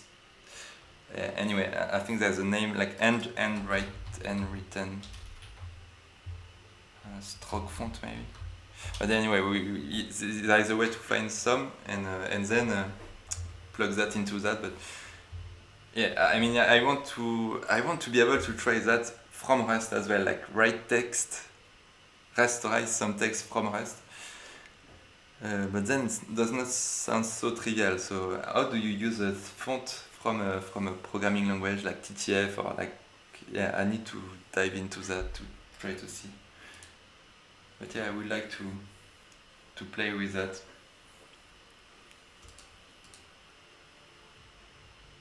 I was trying to find a library, but not really found anything. Oh, it has finished.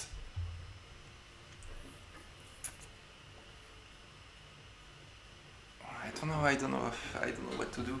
I don't know what to tweak. It's not easy.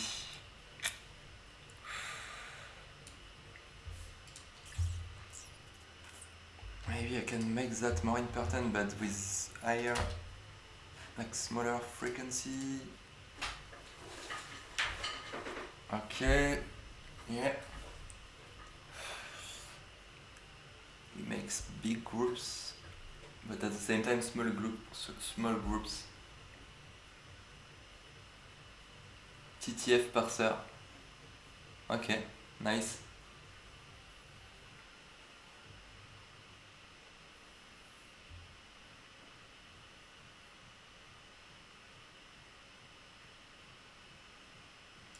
Oh yeah, I've seen Lion, yeah.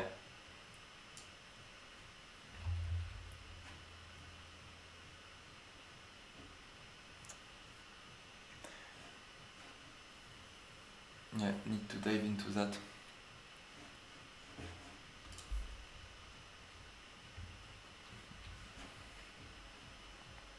I will put that somewhere, and like I have a doc with some ideas. just writing some ideas.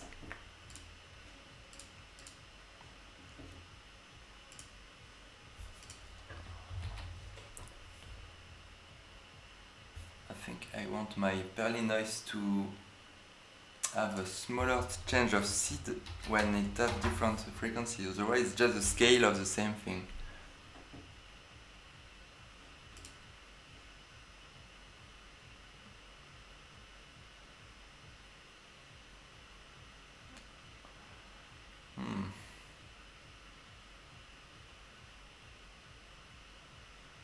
I want to move the code of the algorithm after.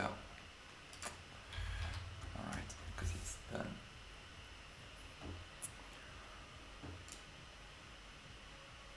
Alright, it's late here.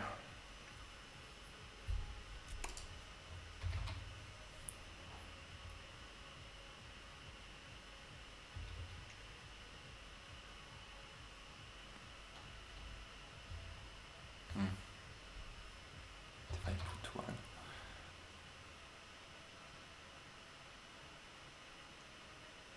It's just gonna be more random, it's not good.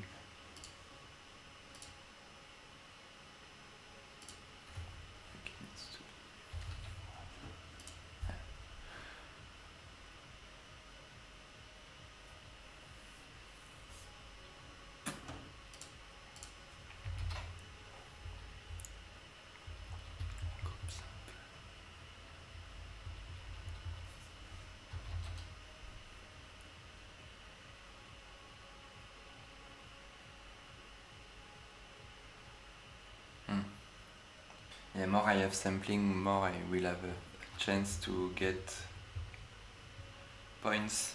So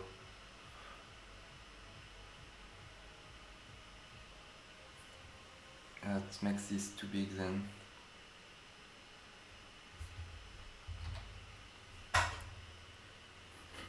So.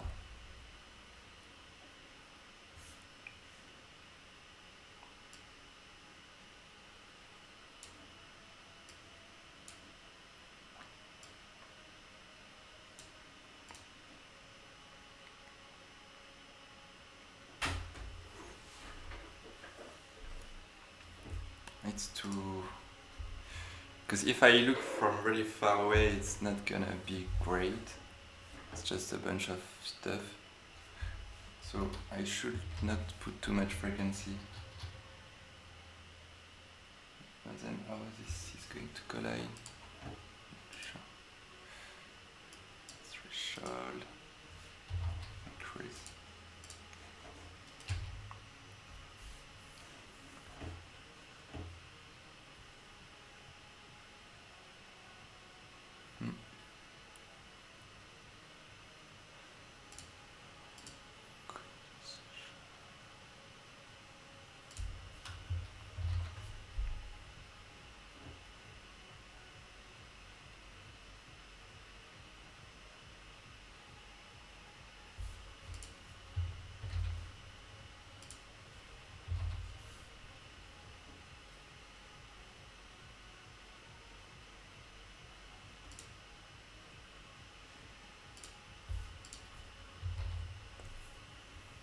I liked when it was actually more colliding, so maybe I should get back to more abstract like that.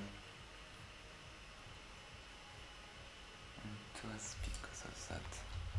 Whoa, what did I just saw?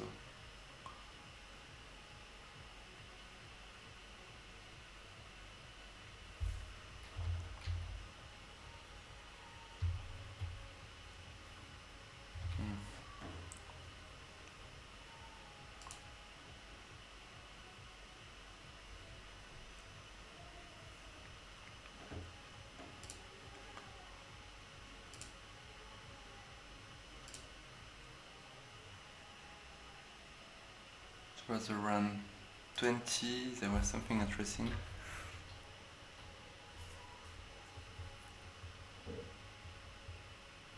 Like this one.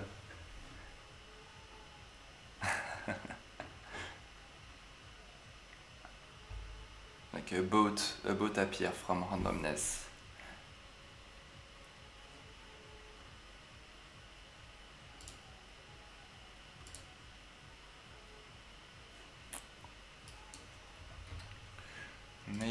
collision would be better.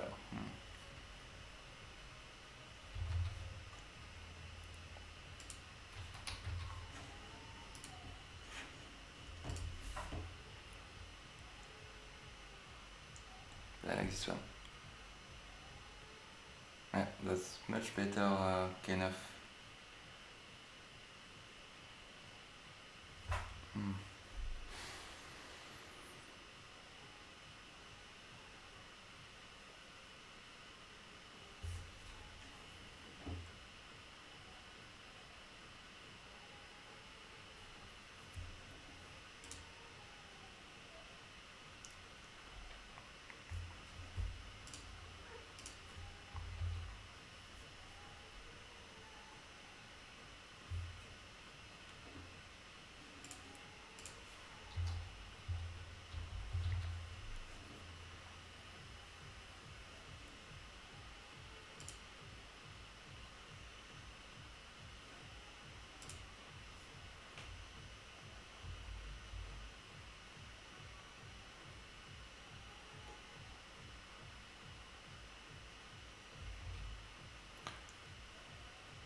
Yeah.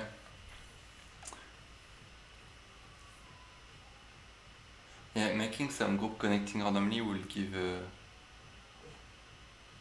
a lot of lines, I mean overlaps. Whoa, what?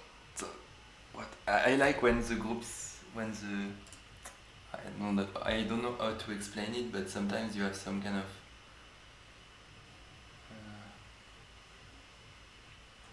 weird gaps.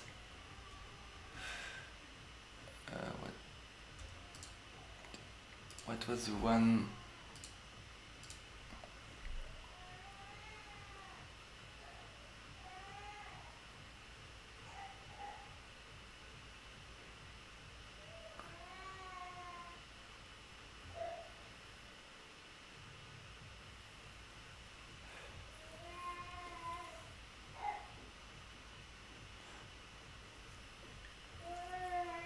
Yeah, I think there's a lot of ideas too.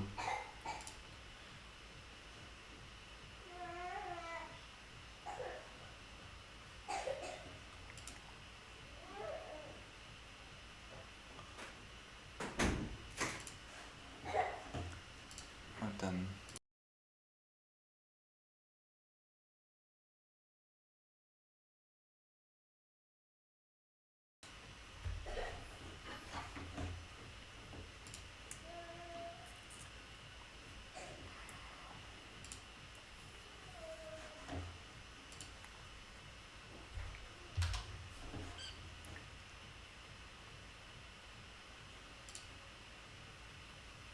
Yeah, like merging two groups, two random groups. Then you get. Actually, it's not really interesting because the way it will connect will be it will make a huge like one line, like one big bend, really big, because it will rotate between still all the points. Oh wow, that's really great! Really nice distribution here. On some of the one I saw, I think I need ready to select one now, and get like stick with it. And I think next time I want to tweak. I think I want to continue on that, like on different ideas and like curves. Definitely, yeah. I like that when you look from a bit smaller, like smaller distance, you get more. I mean, you get some. You see things, and when you look closer, it's just boring.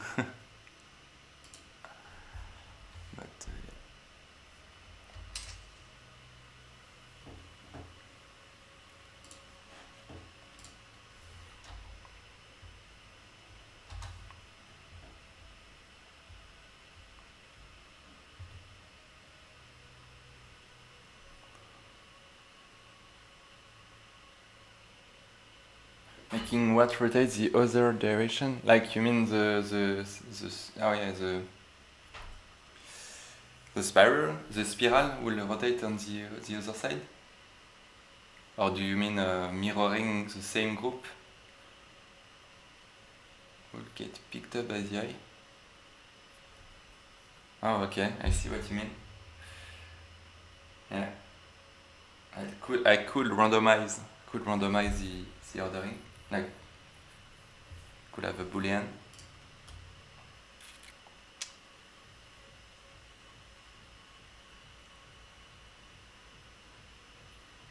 It's not changing that much at the end because it's just the initial line that you see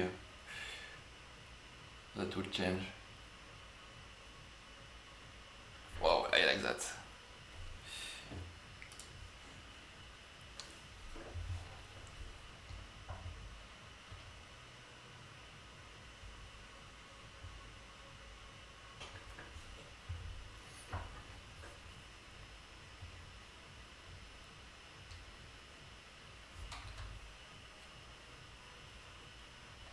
That's weird.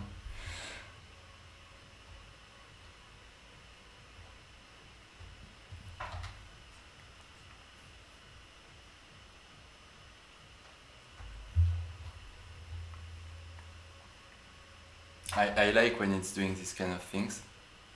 This one is really, really nice. I mean, it looks like a bit what I was showing before, like I don't know how to explain it. It's it's like a triangle that rotates in.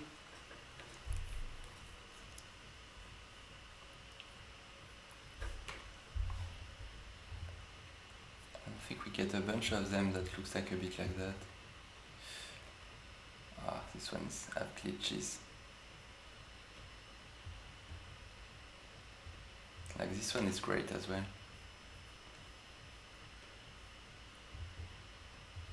Wow.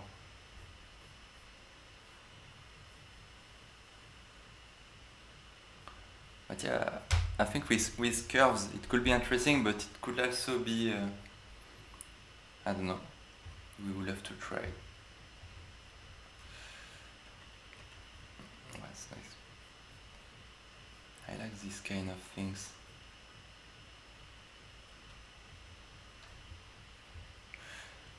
I actually wonder what it would look like if I was doing it white on black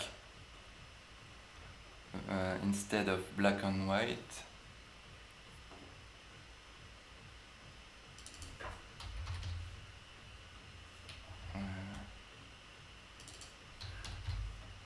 Black, white, or any other kind of combination like color. Any white on red is really great as well. Where is the color? Here.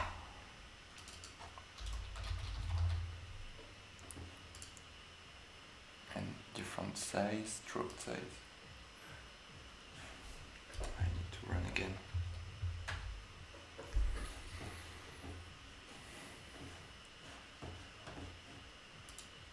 No.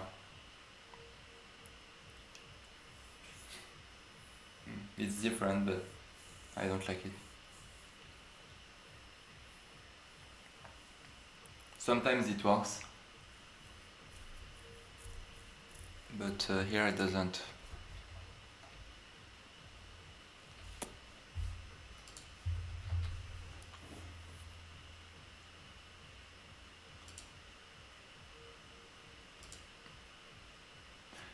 No.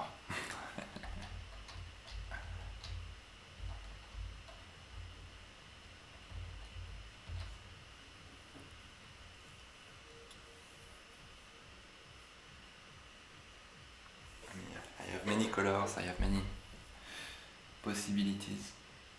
You can do colors, different colors for each group. So it can be interesting if you have shades or different widths, different pens, like more or less wider. Yeah.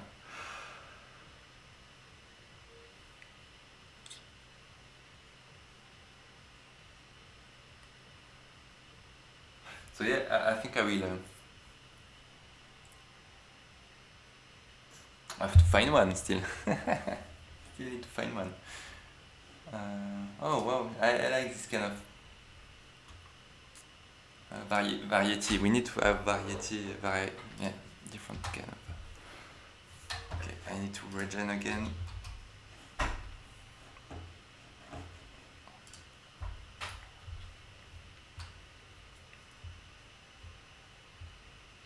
It's great from far away actually, white and black.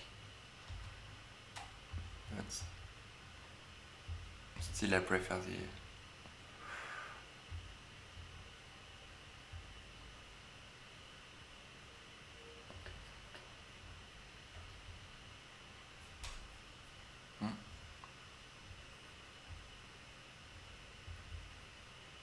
I will plot it tomorrow.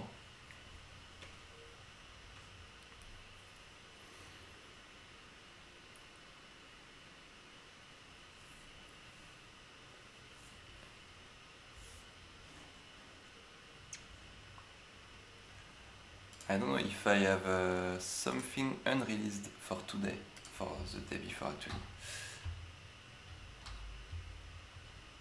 Oh, yeah, I like this one. I have plotted it in two trials, two different plots with different pens because I was trying them, and the two are a bit disappointing. Actually, they are different, but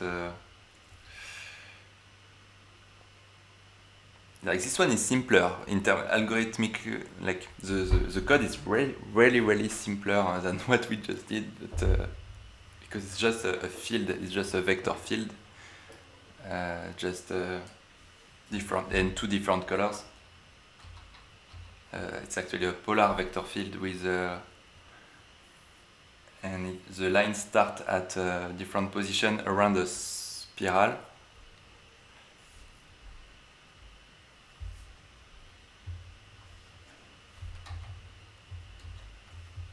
And oh yeah, this one, I had a lot of fun on this one. Actually, we can see a head here. I mean, with some imagination, you can see a head. This one I have. When you look on the computer, it doesn't. It's a white. It's a red and green and blue lights, blue colors lines. And when I plotted it, actually it's brown. At the end, the result is brown, and the color mix a bit together. So I have it in a wall. It's actually better. It's better. I can take it.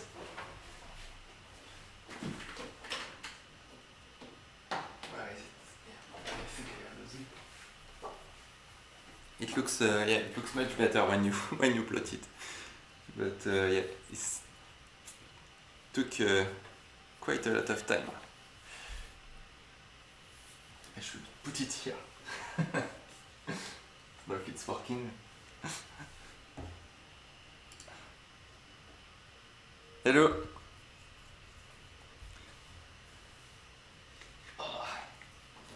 So yeah, I was just showing some stuff I did actually last weekend, but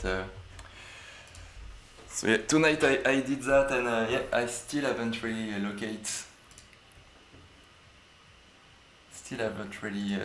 decided which which one I take. I want some.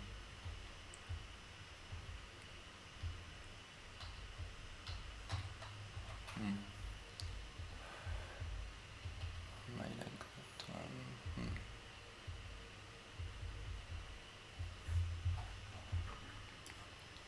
And what was it?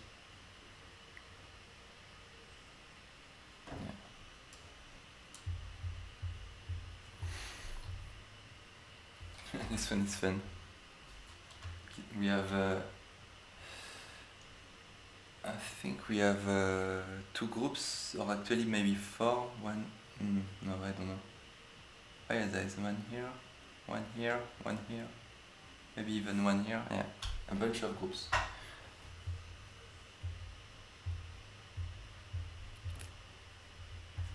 Oh, that's nice. Mm.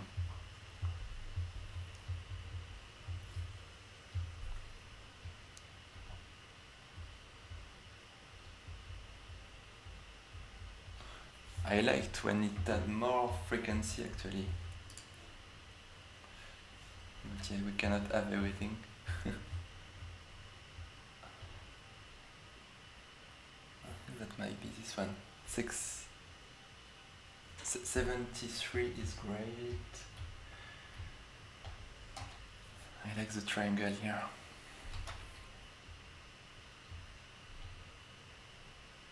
I like this one. It's always the hardest part. It's like you have so much great stuff, but this one is not that great. For vector fields is really great. You get a lot of cool stuff.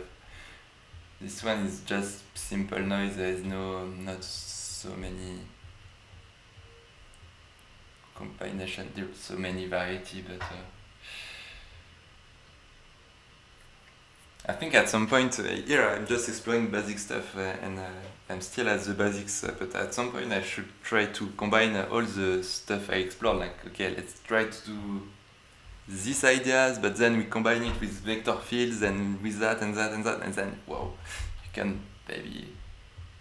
I think it can be powerful when you mix many concepts.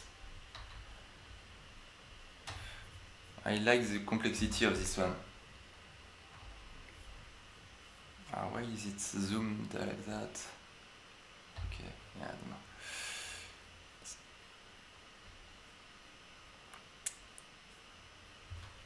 I need a viewer also because Mac is not the best. I need a page where I can see everything.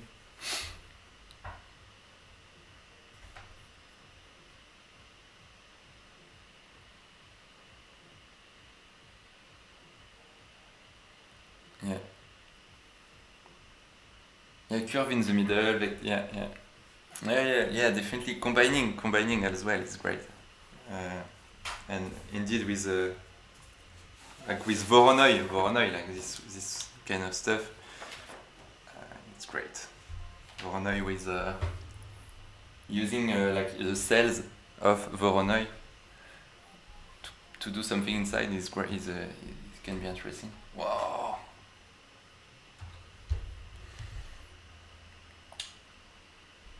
It's so much great, and some are quite unique. Like this one, I will put it aside because usually I will just select some and then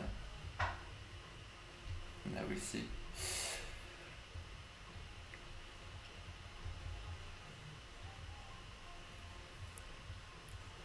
That's like the part I enjoy the most because it's like you explore a planet or you explore you explore like Minecraft, you explore something inside or you it's a bit exploration. You discover something. Yeah, so this is the one I was liking before as well. But this one, yeah, there's not so much stuff that is interesting.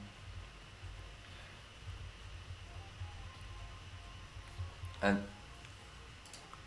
I was doing like simple ideas, like not this one, but like you use any image, just you use an image as a way to do different random, like use the lookup in an image to do something is can be interesting. And I use Mona Lisa on one of the stuff, but I cannot remember which number it was. Just like a vector field driven by Mona Lisa. So the color of the pixel is the angle of the vector field, and then you just you throw some lines in it, and then that gives you something, which is what I tried. Actually, it's an image. So yeah, I don't remember which one it was. Yeah, so this is a simple vector field.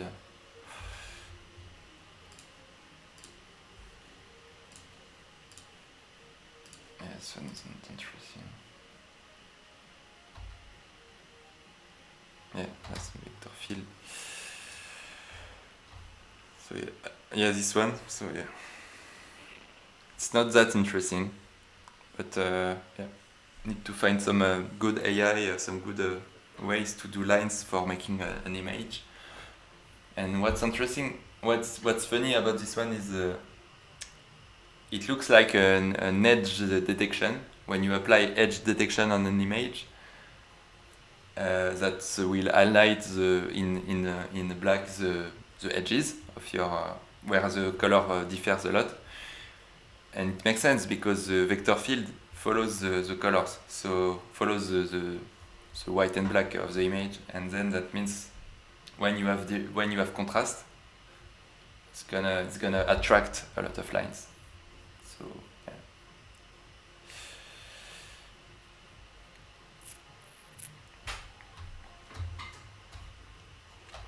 So yeah, my preference is on this one, the 87, and the 73 is great as well. And then great, I don't have any problem with the signature. Alright, this one is the best, I think.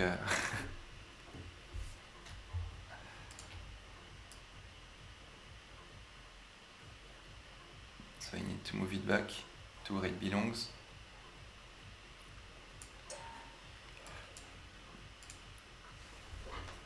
And call that a day. It was a long a long stream at the end because yeah, I mean, simple stuff at the end. And yeah, so yeah, two functions. Yeah, essentially there were two algorithms, which actually were pretty simple. It's when you look at the code.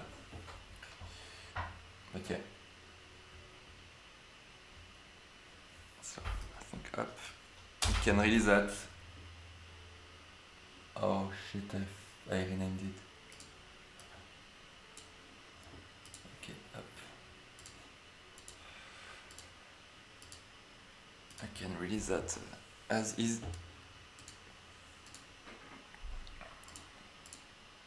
But actually it's gonna be for tomorrow, I think, because I didn't really print it, plot it. And this one is going to be for today. Alright, so yeah, I don't know if it was a pretty long stream, so maybe not that fun to watch. But anyway, that was motivating for me, and yeah, I will keep doing this kind of stuff, probably do some shaders also in streams. So thanks a lot everyone, and have a good evening and a good day, and stay safe. Bye.